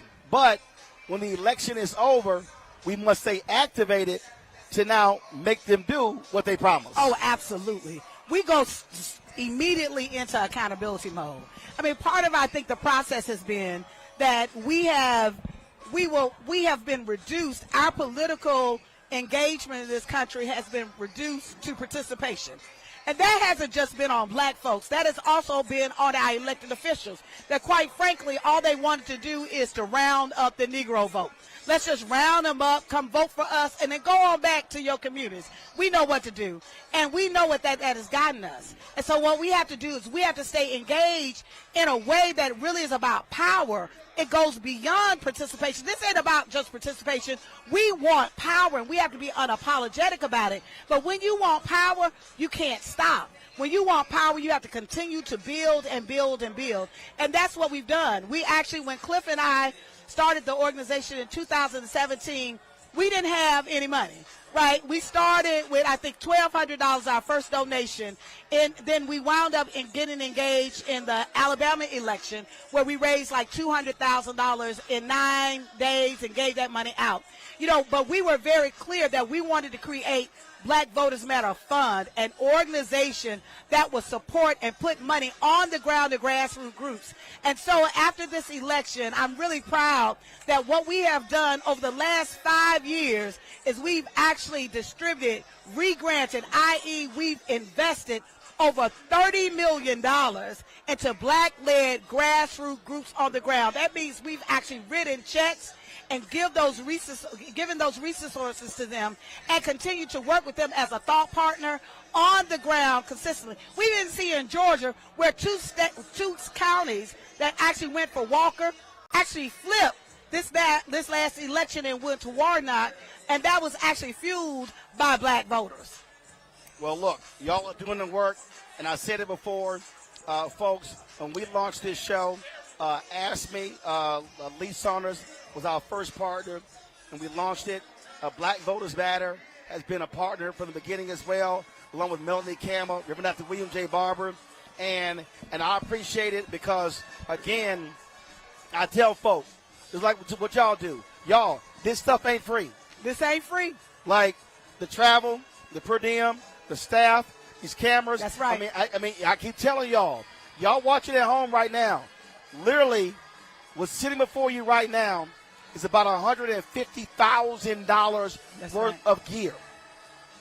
And so that's what I'm always trying to explain to our people, that we can't keep saying we need it if we don't fund it. Right. When we got it, right, we got to sustain it. Right. And that's the key. So the work that y'all doing is phenomenal. And so congratulations. An amazing, amazing general election, this runoff election. I know y'all leaving early. Next year y'all going to Louisiana. What's happening there? In Louisiana, there's a runoff. There's a local there's a runoff happening in Louisiana in this last election. That the election is on Saturday. And so our people are out. I'm trying to get enough energy to get my mind right to figure out how we're going to go this next week. But we're going to, my brother Cliff always says, start strong, finish strong. So we're going to finish strong. Now, I'm going to give me some sleep, right? I'm going to give me at least one spot treatment. Wait a minute. One spot treatment. Look, that's why I had to get the sleep ring so I can literally track my sleeping stats so I know if I'm getting the right rest. Because same thing. It's been crazy the last 3 months. We got to get our rest. We got to get our rest. But I do want to say to Black people and the Black folks that are watching this, because oftentimes we hear kind of critique of what Black folks don't think and what they don't do. Y'all, we are the bomb. I just got to say, that's right. Black folk got it going on. Given all that we have experienced in this country, right, given all the barriers, we continue to rise and rise. And so there have been so many, not only the Black voters in Georgia, but there have been so many people who have come to Georgia to support us, to help us, to volunteer on the text messaging campaign. We've texted millions of people. There have been so many folks who have actually come and volunteered and even provided their platform for us to get our word out. So I want to say to you, Roland, thank you, brother. You always create a space for us, and we're grateful to you. And I want to say thank you, Black people. Thank you for believing in the power of Blackness, standing in it, feel blessed by it, and keep it going, y'all. We won't black down. Well, Tasha, always good to see you. Good Great to see job. you, brother. I appreciate it. Thank you. All right, folks. Damario's going to come over here. Damario, take a seat. Tasha, I appreciate it. Folks, we are, look, y'all. I am, tell Damario, come on. And I'm going to say this, and I'm being serious, y'all. I'm almost in tears tonight because this is precisely why I created this show and why I created this network. And I'm going to give y'all the giving information. I appreciate y'all giving on YouTube, but I need y'all to give to us direct so we get 100% of the money. I'm going to checking money orders, P.O. Box 57196, Washington, D.C., 20037-0196. It's like 8,000 of y'all watching. Y'all, give the Cash App, $RM Unfiltered. PayPal, R Martin Unfiltered. Venmo, RM Unfiltered. Zelle, Roland at RolandSMartin.com. Roland at RolandMartinUnfiltered.com. I wasn't joking when I told Latasha, this is $150,000 worth of gear. Staff, SUV rentals, hotels, food, thousands of dollars. And so, and literally, I sent somebody a text, and I said the Cash App is $RM Unfiltered. And I sent somebody this text, and I was dead serious when I said I was almost in tears while Latasha was talking. Because I need y'all to understand what y'all have witnessed tonight. The election of a black United States Senator, the re-election. But the show that you are watching right now, you're not getting this from ABC, from CBS, from NBC. More black people watch MSNBC and any other network. You ain't getting this. You damn sure not getting it from CNN. And damn sure not getting it from Fox News. No black cable network is live right now. BET, nope. TV One, nope.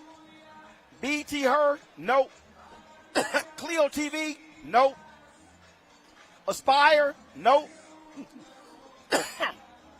Y'all let me know if Revolt is live.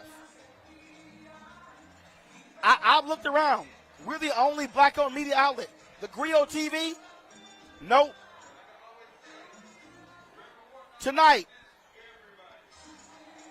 Spike Lee,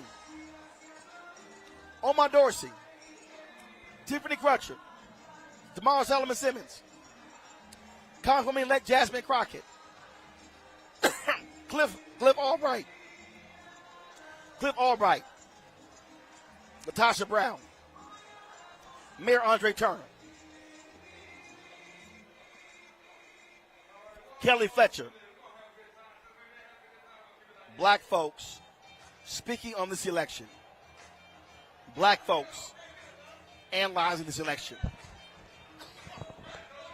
My allergies are kicking me up. Black folks speaking to our issues. You cannot say that this show, quality-wise, is secondary to any of them. You cannot say that. Ain't secondary at all. From how we look to the content. And the key is, we are not afraid to be black. We're not scared to say we're black. We ain't scared to swag surf. You missed that. Oh, man. And so, I need y'all to understand, I built this. We built this for y'all. For nights like this. And that's why black-owned media matters. The nation's first black newspaper, Freedom's Journal, wrote on March 16th, 1827, "We wish to plead our own cause. Too long have others spoken for us." On this night, we didn't need MSNBC and CNN and ABC speaking for us. Us being here is us speaking for us. And so, I don't care what the haters say. All them new black media people, none of them are here. Not one are here. And so, this is why we do what we do. This is why we need your support.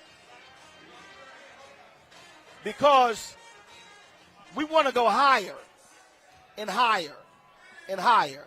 And Demario, that's the thing, bro. And I told somebody, I said, as I think about it, I said I was nearly in tears because when I had the vision, this was precisely what I visualized. Nights like this, us being here on the ground, in the building, doing a full-scale show, not using iPhones to give our people quality black news and information. Yeah, man, it's a beautiful night. I mean, it's so historic to be here with you and everybody else that you named, and to see that a brother. This is what Greenwood was about. Right, exactly. That's where I was getting to. This is what it would have been like if Greenwood was not bombed and burnt down in 1921 and continued to be oppressed to this very, very day.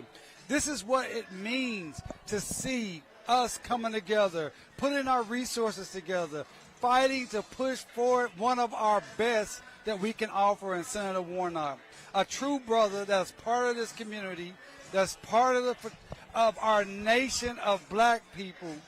And it just says something to be here and to see black and white and Asian and men and women, Muslims and Christians and everyone being excited to be represented by our brother named Senator Raphael Warnock. Someone we can be proud of and someone we can push to continue to push policies that we need. Because it would have been a travesty if we would have been talking about the other. With Herschel Walker being elected, that would have been an embarrassment to our people each and every day. But to be here, Roland, for you to bring this for the world to see that we have talent, we have skill, and when we have the resources, we can put on the very best productions as anyone else. That's what this night is about overall with you, with Black Voters Matter, with all the people you talked about, with the Warnock campaign.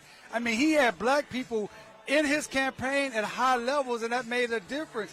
Even how we being treated as the media here amongst the other mainstream media, it makes a difference because Senator Warnock said, I want Roland Martin here. I want to give Roland Martin Unfiltered a very prominent space to do what we can do. It all matters. You know, man, I see the comments from people, and I really need them to understand. And I really need them to understand that this is not normal. No. This is not normal. In fact, Deshaun, I want you to shoot video. I want you to shoot video of our setup. I'm going to post that. Okay, I want you to shoot it over there and then come all the way around so they can see it. And the thing is, and I mean, people understand, I'm not saying this for ego, pat myself on the back. But black media should be here. Absolutely. Black newspapers, we should black not, networks, black radio. I told DeMario and Tiffany earlier when I ran the Chicago Defender. Hey, hold on. Get this lady a vacation. Get this lady, Latasha Brown. She needs a vacation.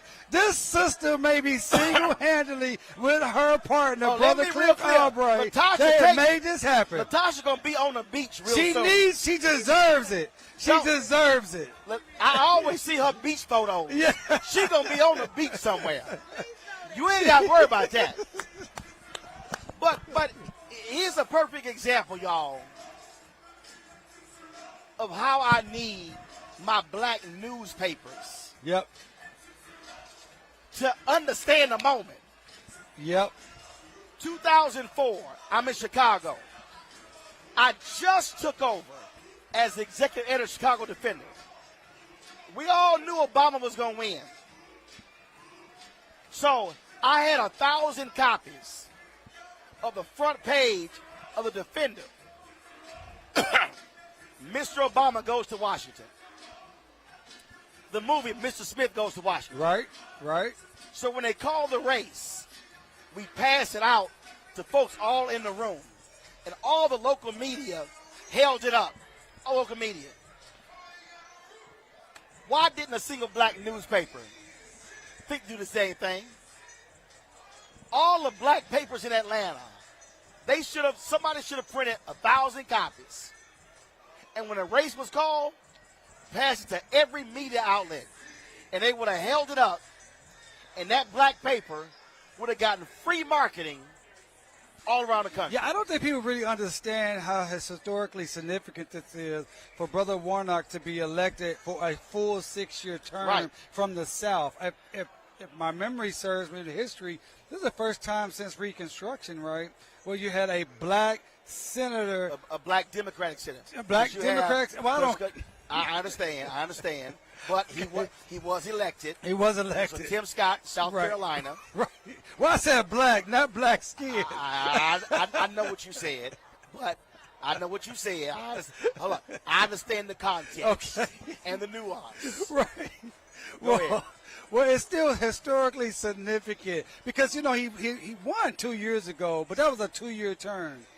But now it's a full 6-year term. Right. So he can be his full authentic self. There you go. I'm not saying he wasn't in there fighting on people's behalf. But he couldn't. But he'd be his full authentic self. So with that being said, we're going to celebrate Reverend Warnock tonight, Senator Warnock. But we're going to be showing up at his office saying, okay, we put you in, now we need you to work on our behalf. We need George Floyd Policing Reform Act. We need to get rid of qualified immunity. We need more progressive civil rights judges on the bench. We need the reparations to come up and not just a bill to study it, which is something we support with H.R. 40 and my sister, my Congresswoman Sheila Jackson Lee, Representative Sheila Jackson Lee. But we need the Senate to push that forward. We need you to get reparations for the 1921 Tulsa Race Massacre survivor, 3 who are still living that I represent, over 100, 108 and 102. We need justice for Black Creek Indians and Black Seminoles, Black Choctaws and Chickasaws who are being disenfranchised, stripped and stolen of their citizenship rights and their benefits that totals tens and hundreds of millions of dollars each and every year.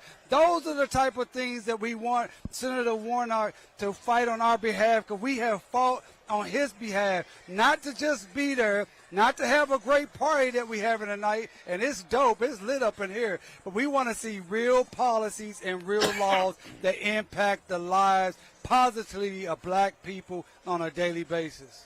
Look, you're absolutely right, because it's called, and I said this about Obama, and folks got mad at me. I said, not the Sunshine Anderson, I said it's called return on investment. That's right. That's right.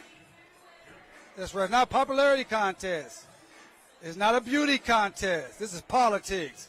And for those who don't understand, politics simply means who gets what, when, where, and how much, and how. And that's why we elected him, to make sure that we get what we need and deserve as often as possible. That is what it's about. This is politics.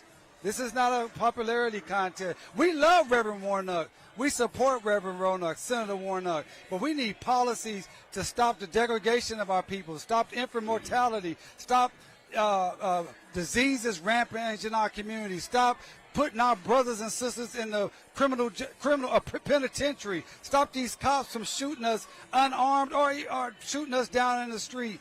We need economic development that helps regular black people, not just if you are already rich and you can take advantage of some type of a tax credit or something like that, but something that lifts the masses of our people out of the condition that we're in right now.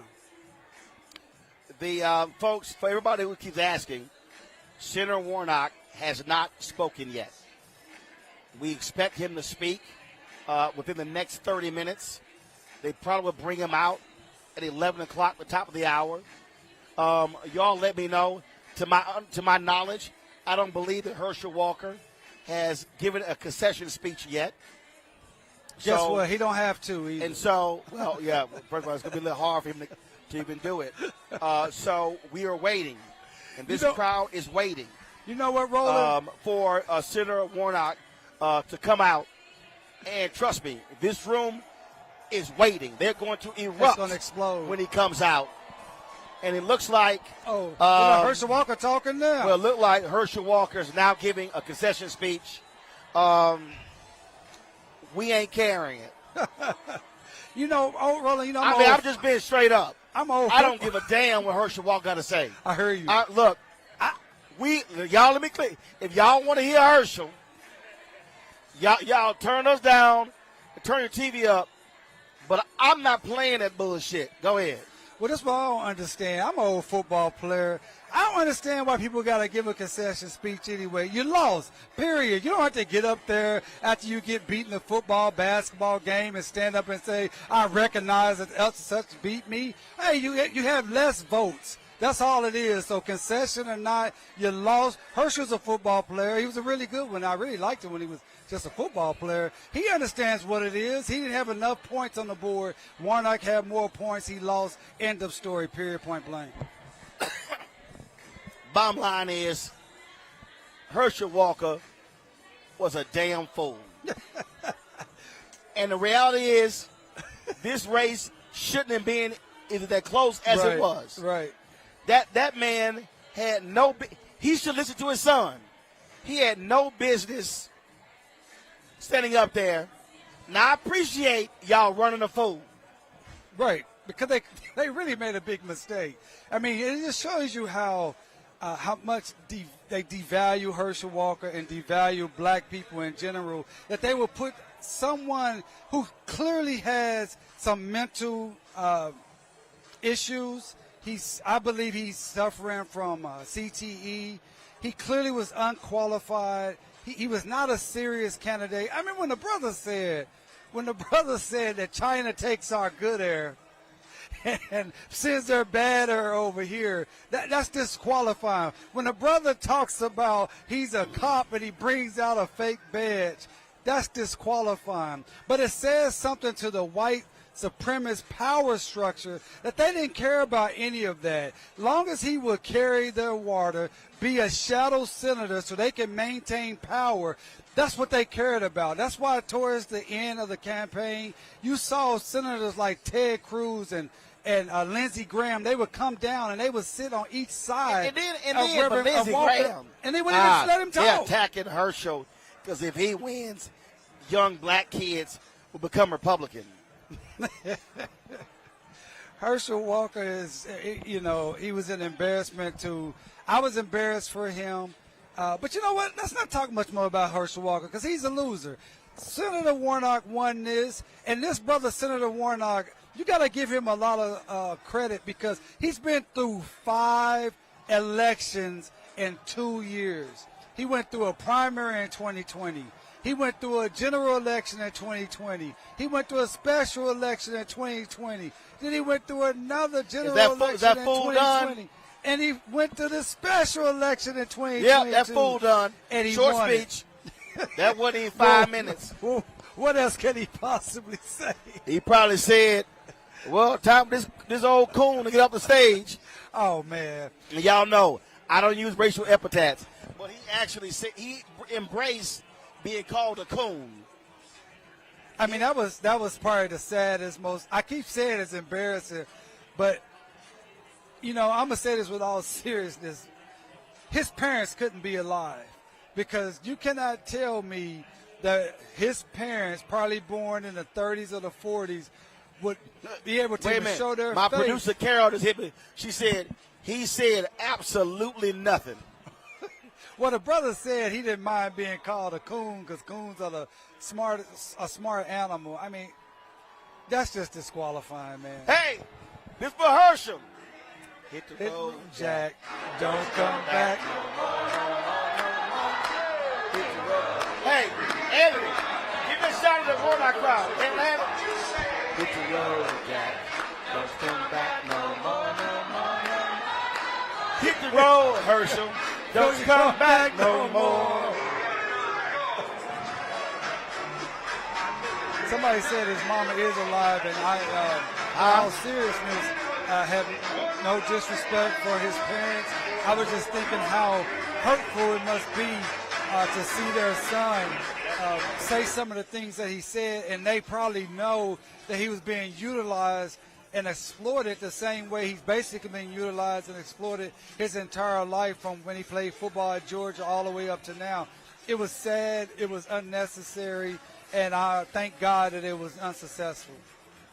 Hey, Doc, this whole thing here, brother, has been one hell of a campaign And as we said, we now get to exhale because Warnock is be there for 6 years. Yeah. Unlike congressional races that are every 2 years, Right.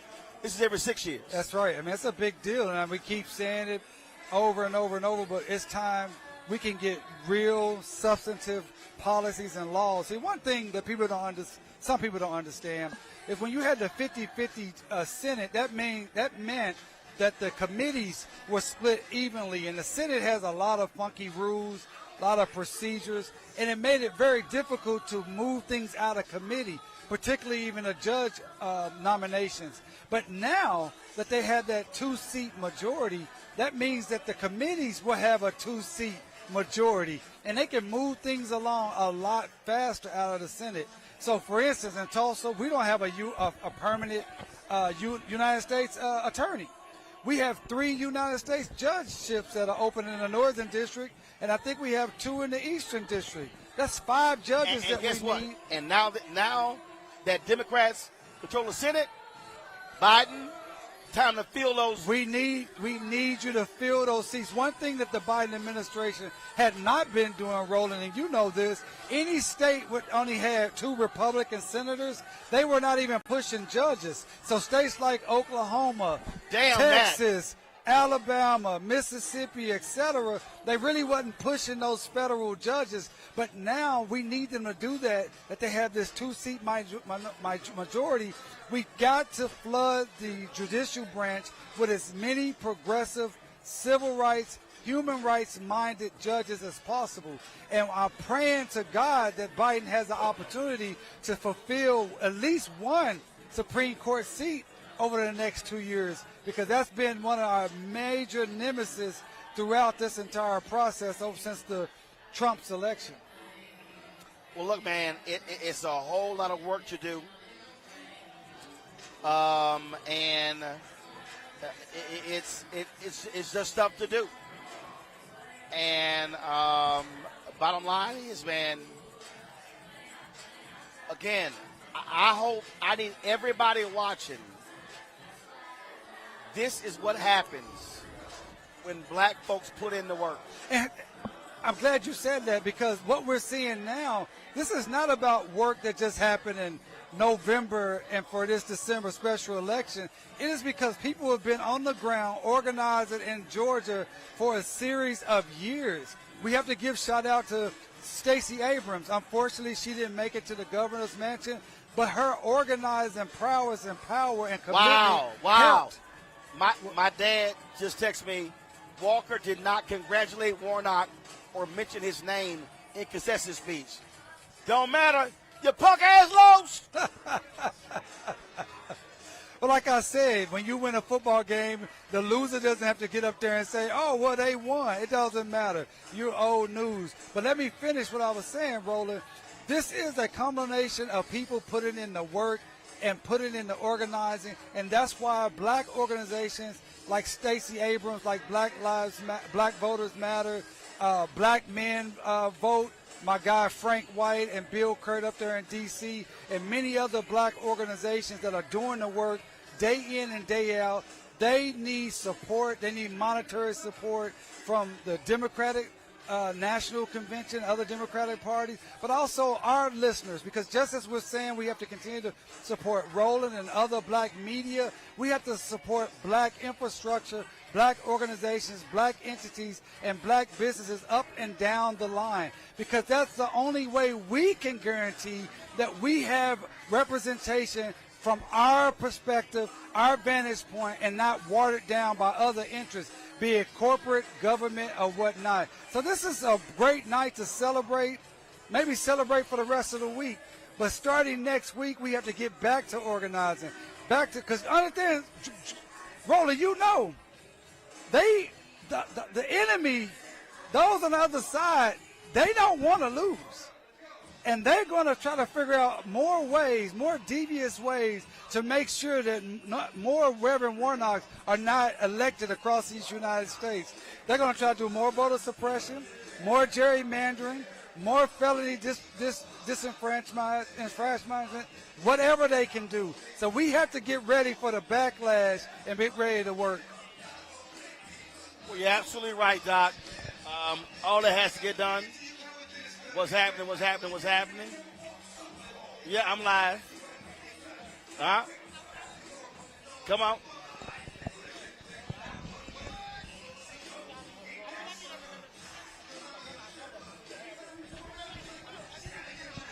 I know. Your hair different. Come on. Yeah, I know that. Get on over here. Wait a minute. Hey, folks. That you clap your hands, stomp your feet, and give it up for your senator. We're going to the stage, y'all. Going to the stage. All right, I'm on Rolling Live, and Senator Warnock is coming to the stage. We'll do you after he speaks. So we about to listen. It's lit up in here.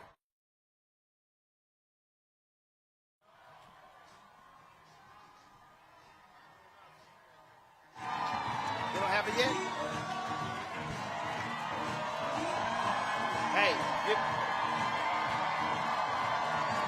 Hey, Antoine, come here.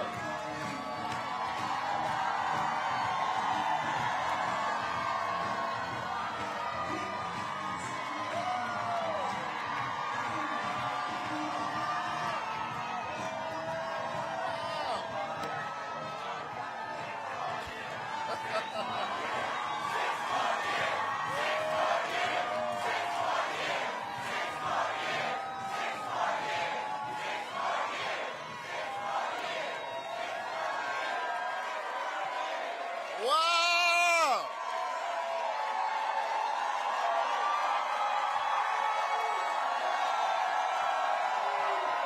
Well, hello, everybody.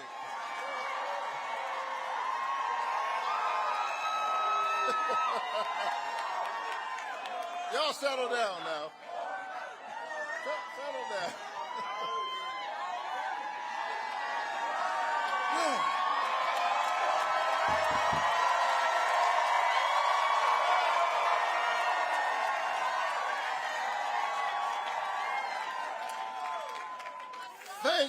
Thank you, Georgia.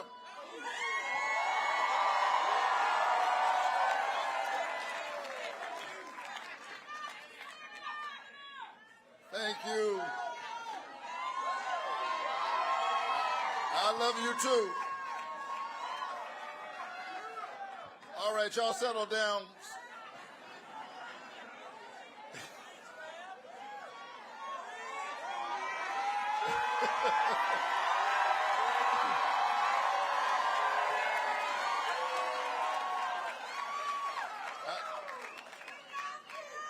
I want to say thank you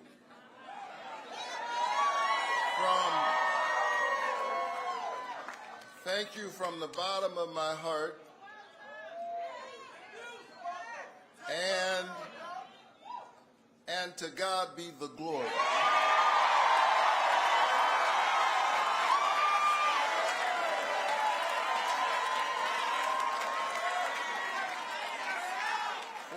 Great things that God has done.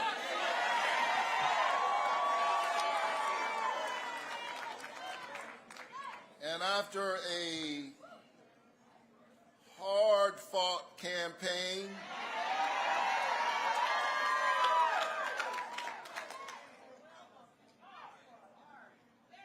or should I say campaigns, it is my honor to utter the four most powerful words ever spoken in a democracy. The people have spoken.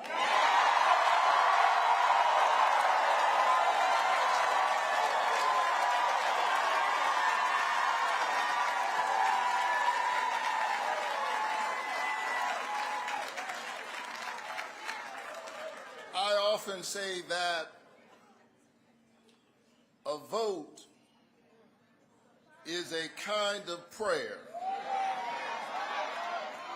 for the world we desire for ourselves and for our children.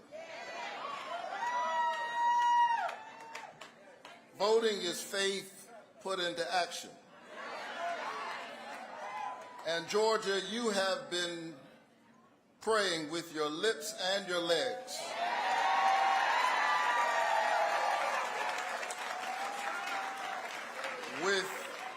With your hands and your feet, your heads and your hearts. You have put in the hard work, and here we are standing together.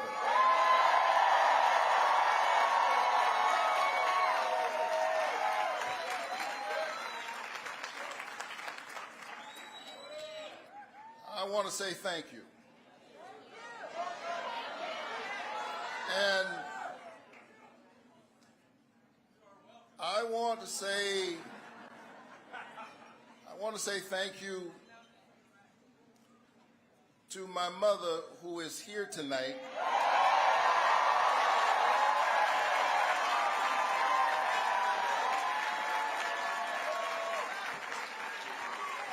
You'll see her in a little while. But she grew up in the 1950s in Waycross, Georgia, picking somebody else's cotton and somebody else's tobacco. But tonight she helped pick her youngest son to be a United States Senator.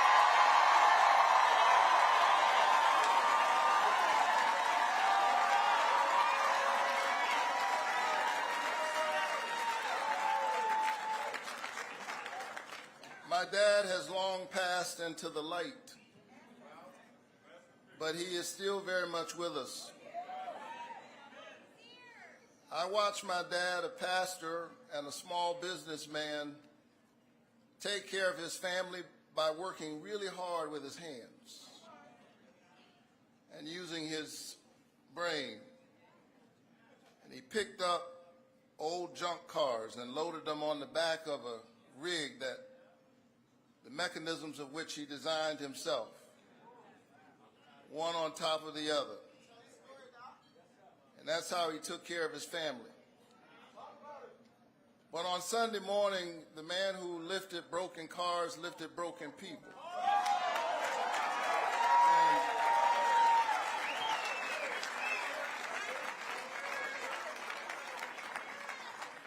And convinced them of their value.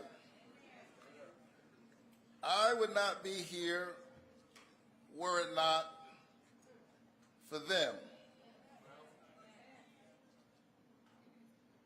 I am a proud son of Savannah, Georgia,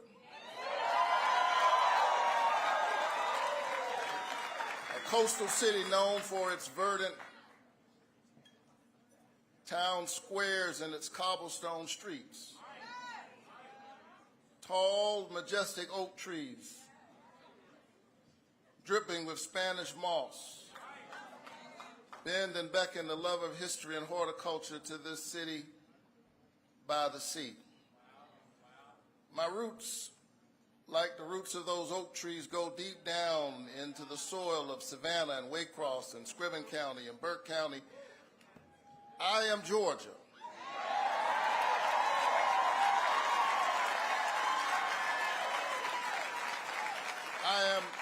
I am an example and an iteration of its history, of its pain and its promise, of the brutality and the possibility. But because this is America, and because we always have a path to make our country greater against unspeakable odds, here we stand together. Thank you, Georgia.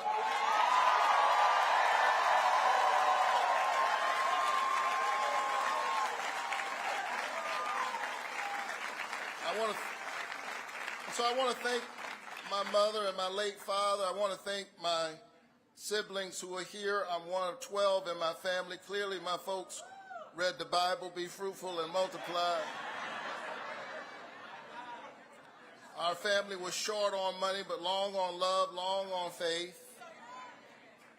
And I want to thank my two darling children.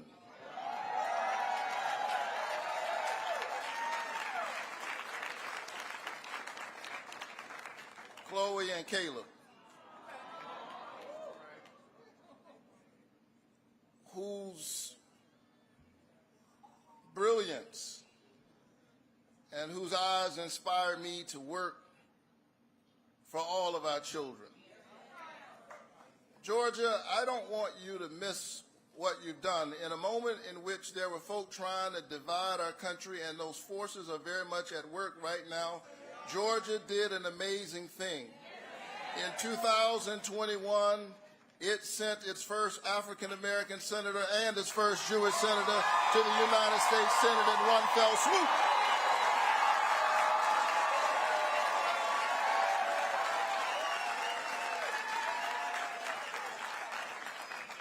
And you have done it again. Thank you, Georgia.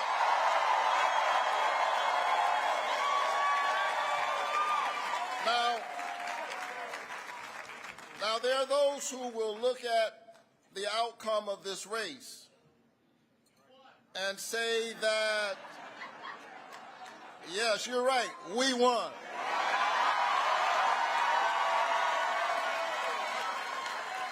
But there are those who would look at the outcome of this race and say that there's no voter suppression in Georgia. Let me be clear. Just because people endured long lines that wrapped around buildings, some blocks long, just because they endured the rain and the cold and all kinds of tricks in order to vote, doesn't mean that voter suppression does not exist. It simply means that you, the people, have decided that your voices will not be silenced.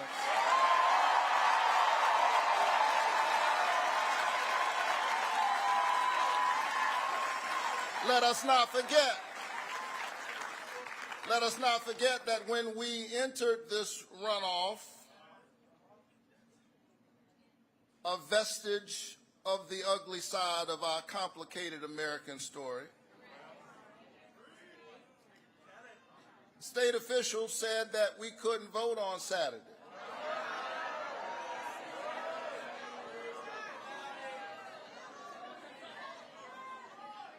But we sued them and we won.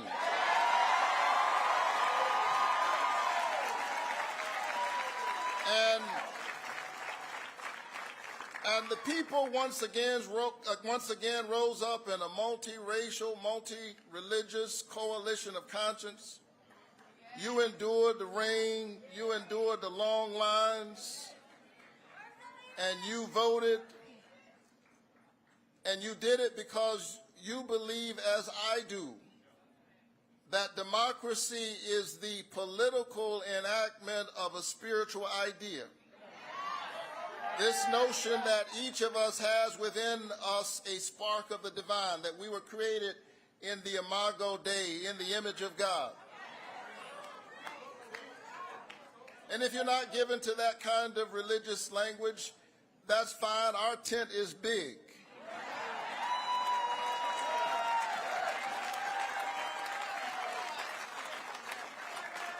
Simply put it this way, each of us has value.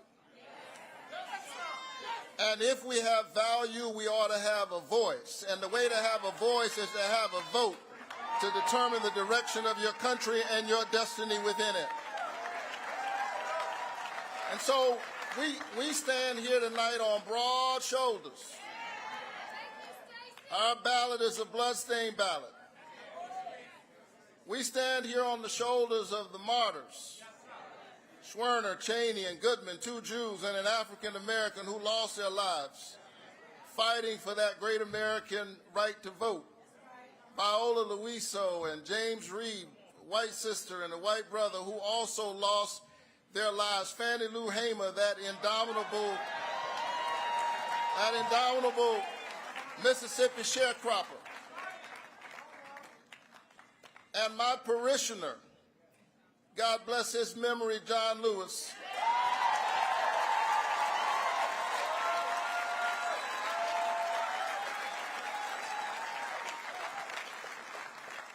who one day crossed the bridge, knowing that there was danger on the other side, and yet he crossed that bridge while building a bridge for the future. And now it is on us, the latest generation of Americans and of Georgians, to keep building that bridge, to keep walking that long walk, pushing the nation towards our ideals. And so, Georgia, this is my promise to you. The work that we must do is difficult. The issues are not simple, they're complex. But here's my promise to you: I will walk with you even as I work for you.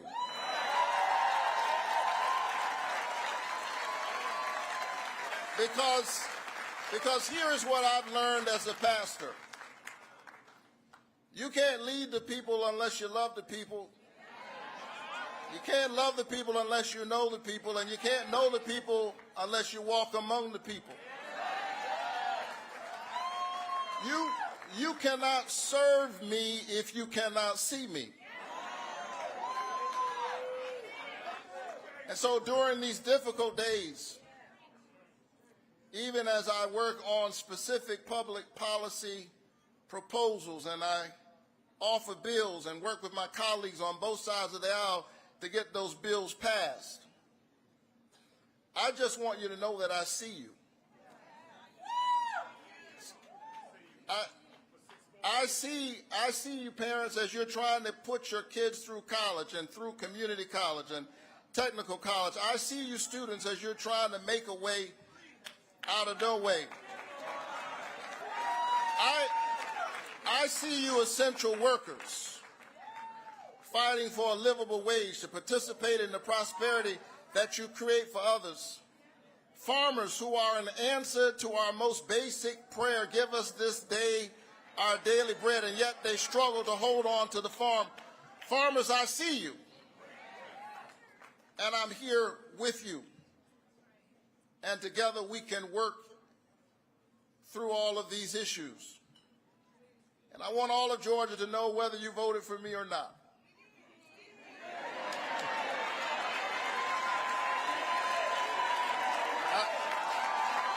I get it. But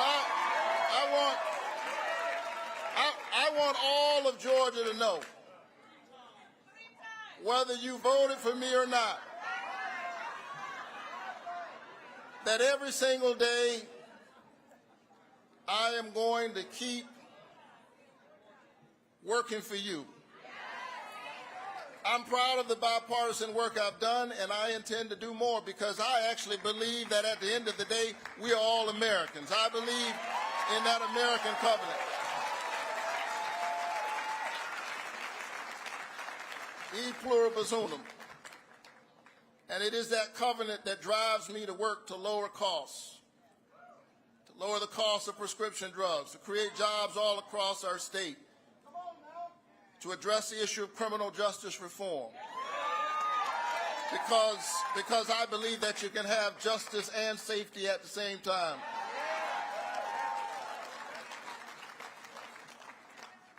So thank you for this high honor. After a hard-fought campaign, you got me for 6 more years.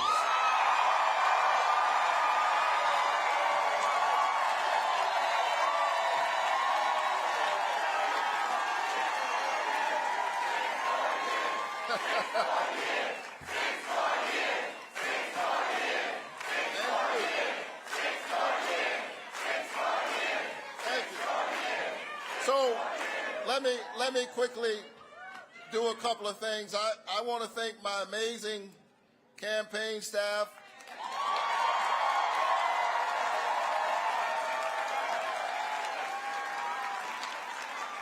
Led by Quentin Folks.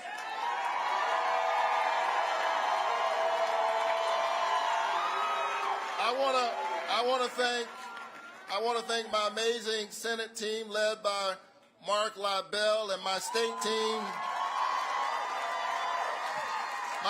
team led by Meredith Lilly.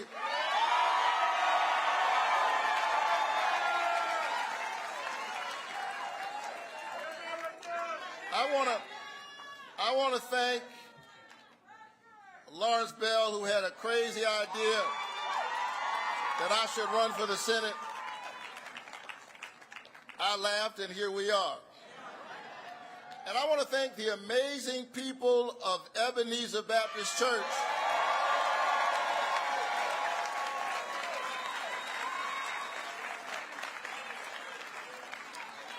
who, amidst the attacks, stuck with your pastor. Thank you, Ebenezer Church. So let's celebrate for a little while on this mountain. Let's dance because we deserve it. But tomorrow we go back down into the valley to do the work. I know that the days are still difficult. The times are dark, but the light, the scripture says, shines in the darkness, and the darkness overcometh it not. I'm ready to keep doing this work. I can hear my dad of blessed memory say, get up, get dressed, put your shoes on, get ready. Are you ready, Georgia? I'm ready. Stand up for workers, to stand up for women, to stand up for our children. I'm ready to build a stronger Georgia. God bless you. Keep the faith and keep looking up.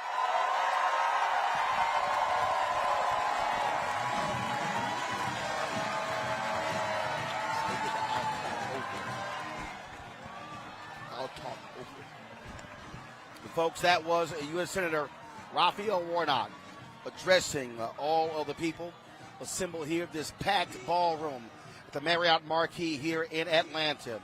What is a victory celebration tonight?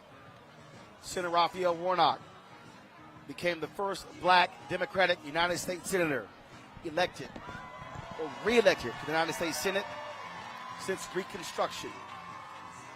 Folks, this is a huge achievement tonight. It was 2 years ago when he was elected. To the United States Senate, and he was elected by the people to fill the unexpired term of Johnny Isaacson, who stepped down. Well, tonight, Georgia, especially black Georgia, has sent Raphael Warnock to the United States Senate for the next 6 years. He is the senior pastor at Ebenezer Baptist Church. He is my Alpha Phi Alpha fraternity brother. Folks, this has been an incredible journey. And we have said this over and over again. This is what happens when black folks do what's necessary. And folks, this is why Black Star Network was created, for us to be here. I made the appeal earlier, folks. Your dollars make it possible for us to be here.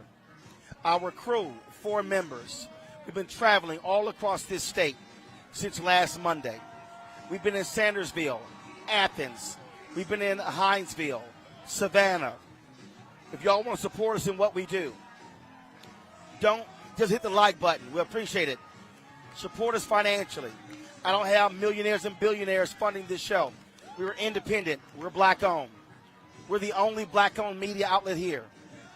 Blavity, Black Enterprise, Essence, The Griot, none of them are here. We've been broadcasting since 9:30 live.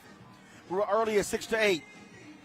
Cash App us right now, $ RM Unfiltered. PayPal R Martin Unfiltered. Venmo is RM Unfiltered. Zelle is rolandsmartin.com, roland@rolandmartinunfiltered.com. Folks, send a check or money order. P.O. Box 57196, Washington, D.C., 20037-0196. Folks, it all matters. Demario, I appreciate it. Folks, thanks a lot, baby. Love you. Folks, your dollars matter. We're going to keep doing this work. We're going to keep building. We're going to keep growing. We're going to keep going. We're going to keep doing that. And so what you're seeing this is what happens when black folks rise up and we do what we do. This is what happens when we lead. This is what happens when we do what we're supposed to do. There you go. Appreciate it. All right, take a selfie there.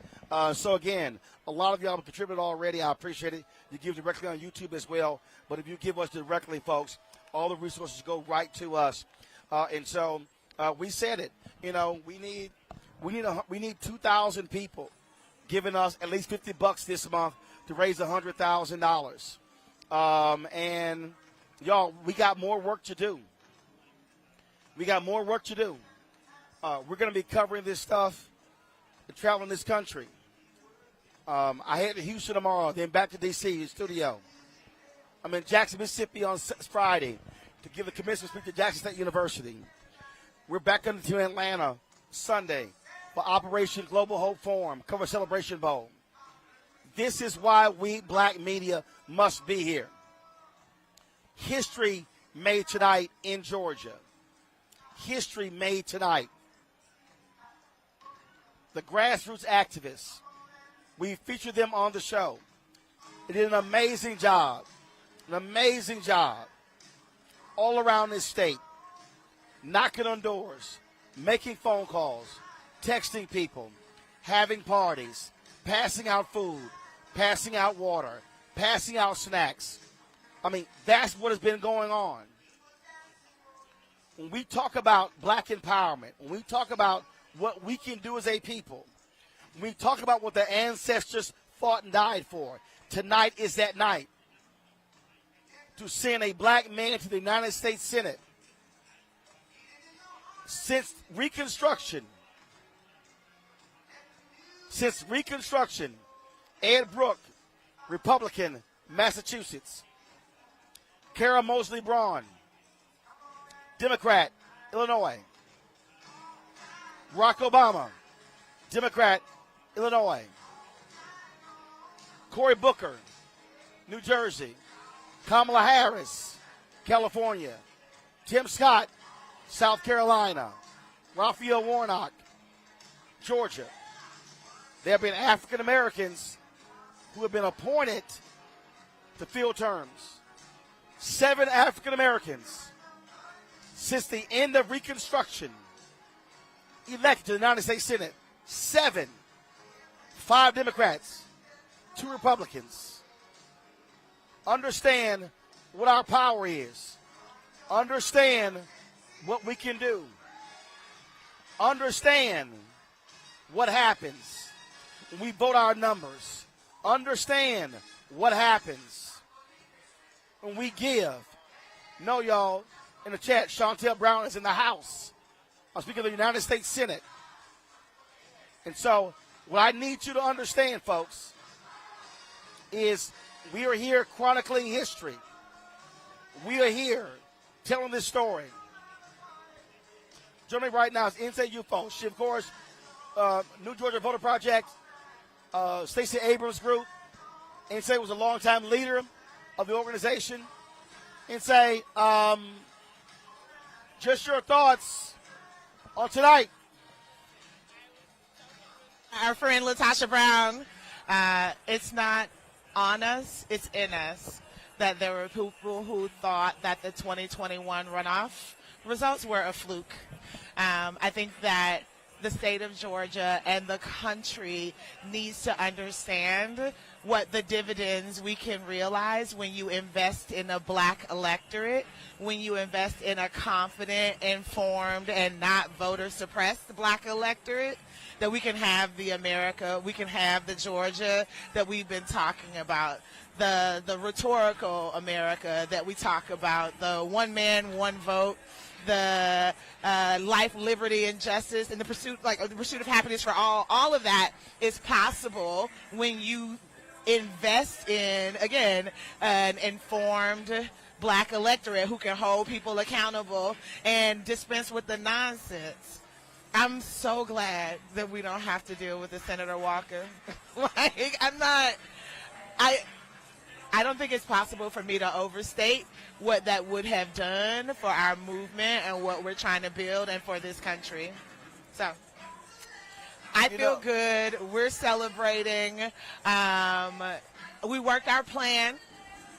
We planned our work. And, we sent the senior pastor of America's Civil Rights Church back to the United States Senate. Your fraternity brother, my former board chair and friend, Raphael Warnock. It's a good day to be a black voter in Georgia. It's a good day to be a Georgia voter. And so, a lot of folks talk about, and I'm not diminishing her at all. A lot of people talk about Stacey Abrams founding this group, but you just said it. Folks don't realize he was right there. He was the board chair. Right. He was Stacey's successor. So Stacey's the founding board chair, and Senator Warnock followed in her footsteps, but was a spokesperson for the organization from day one. In 2014, when people didn't know who we were, and they were looking, register 1 million black folks? That's not possible. Who are you? Who's funding you? Where you're getting your money? Senator Warnock was there. There was zero daylight between us and him, and that trend, that relationship continues today. Number one. Number two, what I didn't hear tonight, but I think I would be remiss if I didn't say it out loud, was that we all owe a debt to Stacey Abrams, right? For tilling the soil, for creating these conditions. There is no Senator Warnock. There is no Senator Ossoff. There is no Representative Nikema Williams without the infrastructure that Leader Abrams has built, and I think that that's super important. I keep saying this, and I was in Sandersville. I was in Hinesville. Adamsville? When I was in Athens. Okay. When I was in Savannah. And I kept saying, I said, folks, when we were in Swainsboro, when we were in Statesboro, I said, folks, if we vote our numbers,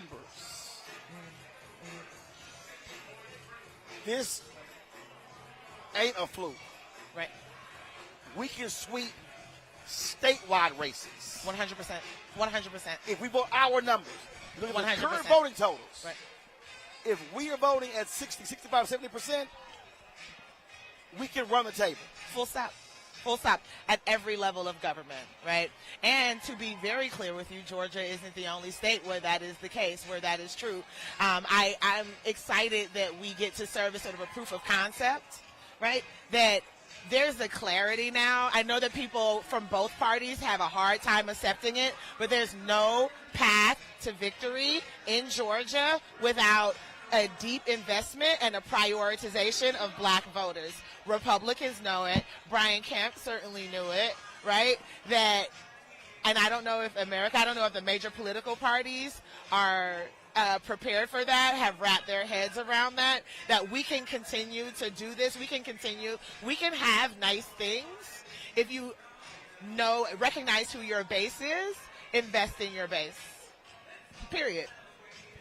This is the future. The multiracial democracy that people have been writing about and talking about, it's here. It's here in Georgia today. I had somebody say in the chat here, both parties not going to do anything. And my point is, our job is to make them do it. Full stop. That's what's next. I said, I always say, election night is the end of one process, and tomorrow's the beginning of another. Absolutely. And also, what is a party without its people? Right? Like, a party is an organizational structure that it is literally the people who make up the platform, who determine the priorities, who determine how it's resourced, who vote in primaries and determine who represents the party and who's the standard bearer. So what are you doing? Who are you organizing? A party isn't a living thing. It is made up of people. And so we don't get to take our foot off the gas. We don't get to absolve ourselves of accountability. You elect people, and then you hold their feet to the fire and make sure that they go to Washington, D.C. or to your state capital to do your work. Full stop. You've hired these folks, right? And I don't hire people and then not care about their job performance. Who runs an organization, who runs a business where you hire people and don't check in to see if they're doing their job? I've made a couple of money appeals tonight, explaining to people that this costs money. Absolutely. I had Latasha Brown on, saying the exact same thing. And what folks need to understand is activists, grassroots people can't do this work for free. Yep. And so we've got to be willing to take our $1, $5, $10, $20, $25 and tie to the effort. Absolutely. Because that it's real, hard, laborious, tedious work trying to convince that one person to, one, listen, to 2, register, to 3, then vote. Right. So we keep saying vote, vote, vote. No. It's a lot you got to get to even get to voting. Right. Well, and I'm happy to hear that you're making that appeal to your audience. I think that it's really important that we invest in the things that are important to us. And in this moment where misinformation and disinformation... Pull the mic up a little bit. Pull the mic up. There you go. Pardon me. So good. In this moment where misinformation and disinformation are literally poisoning the wells that Gen Z young people get information about government and the world around us, having trusted messengers, having independent media that is covering Black America, that is covering politics, clearly is so important. I think that we're going to be headed into some dark days where just lies, mistruths are going to be flying, and having a voice that helps break down what's happening that people can trust and rely on becomes very, very important. I think that's our secret sauce for sure as community organizers, is people know that when they see New South Super PAC coming or New Georgia Project coming, that we love them, we share their values, and I'm coming to give you information that you can do something with. I think that people feel the same way, if not more, about Roland Martin. Like, the journalist, the brand, the man, and it's so important that we had it, particularly at this moment and going into the 2024 election. And see, the thing that we have to now understand, Spike Lee was here earlier, and I told him, we were quoting lines from Malcolm X, and I told him my favorite line is the scene where the cop says, okay, you came and got what you want, now break this up. He says, no, I'm not satisfied. I do remember that line. And my deal for us is, I'm not satisfied with just Warnock. No. I'm not satisfied with just Booker. Come on. I'm not satisfied. No, I want all of it. Come on. I'm overcharging them for what they did to the Cold Crush, right? Like, when there's an activist sister of ours, her name is Mary Hooks, and she often talks about avenging the atrocities that our ancestors have suffered, and also sort of defending or making ourselves worthy of the veneration of future generations. And you're right. Like, a 51st seat in this climate is not enough. Not when we are a couple of days away from the Supreme Court deciding the Moore decision, which could completely gut the Voting Rights Act. That, Dobbs versus Jackson completely gutted Roe versus Wade. Affirmative action is on the table. Or even the case out of North Carolina with this strange legal theory. The independent state legislator theory is the Moore case. It's going to be a problem.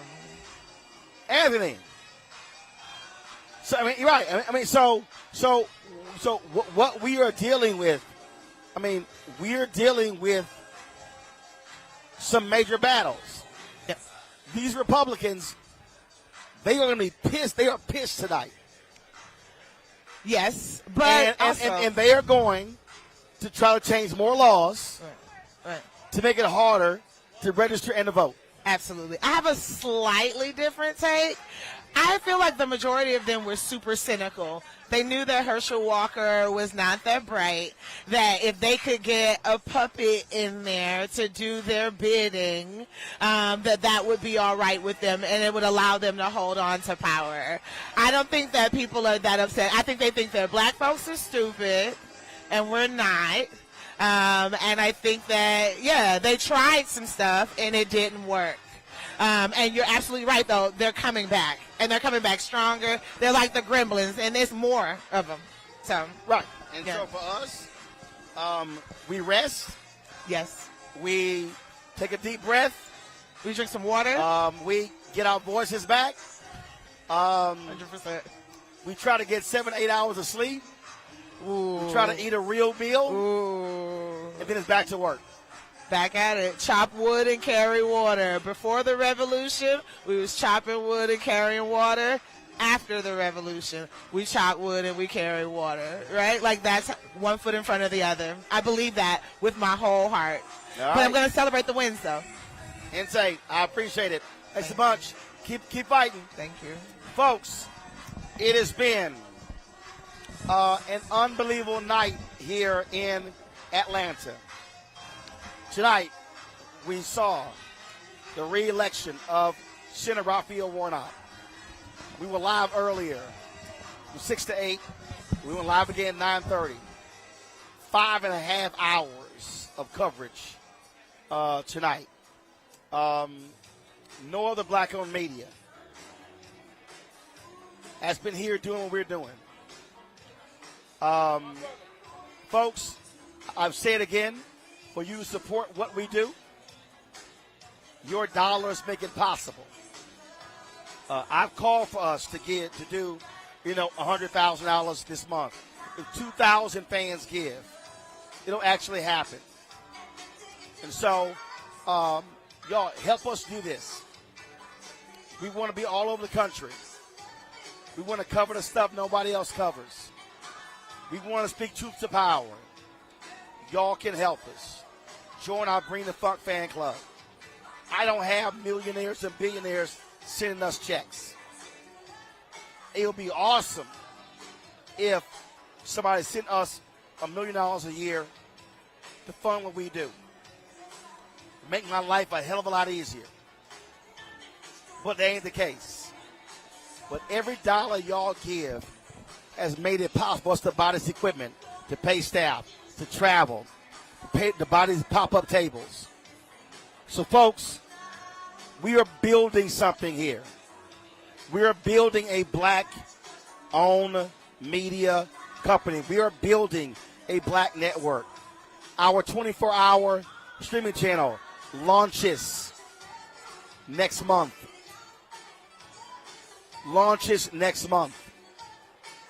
That is happening. And so, check your money orders. Go to P.O. Box 57196, Washington, D.C. 20037-0196. Cash App is at $RM Unfiltered.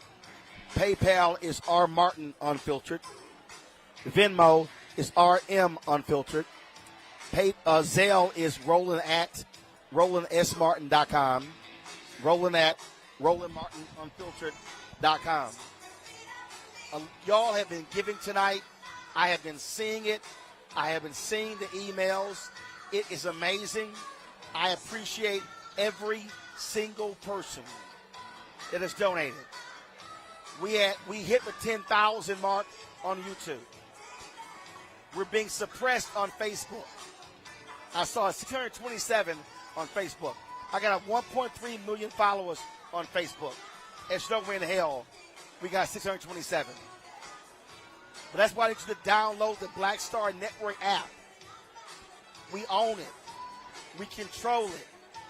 We don't have to ask anyone for permission. And so we're on Apple TV, Android TV, Apple phone, Android phone, Roku, Amazon Fire, Xbox One, Samsung Smart TV. In 6 hours, I'm on a plane to Houston to do a walkthrough at a venue, and I can't wait to announce what we're doing. I can't wait to announce it. Then I fly back to D.C. I'll be in studio tomorrow night for the show. Then I go to Jackson on Thursday, give the commencement speech on Friday. Then back to D.C. We're back in Atlanta on Sunday for a whole week. So, folks, let me thank all of you for watching. Let me thank the whole crew, Deshaun, our driver, Antoine, Anthony, our crew back in Washington, D.C., full team effort. We've been on the road since last Monday, and tonight is why we did it. So, again, I want to thank all of you. Folks, I appreciate it. We'll see if we can get some rest. But, again, support us in what we do, folks, because we are doing this for the culture, because we are the culture. Black-owned media matters. Thanks a bunch, folks. Y'all take care. Congratulations to my alpha brother, U.S. Senator Raphael Warnock, re-elected to the United States Senate. Holla.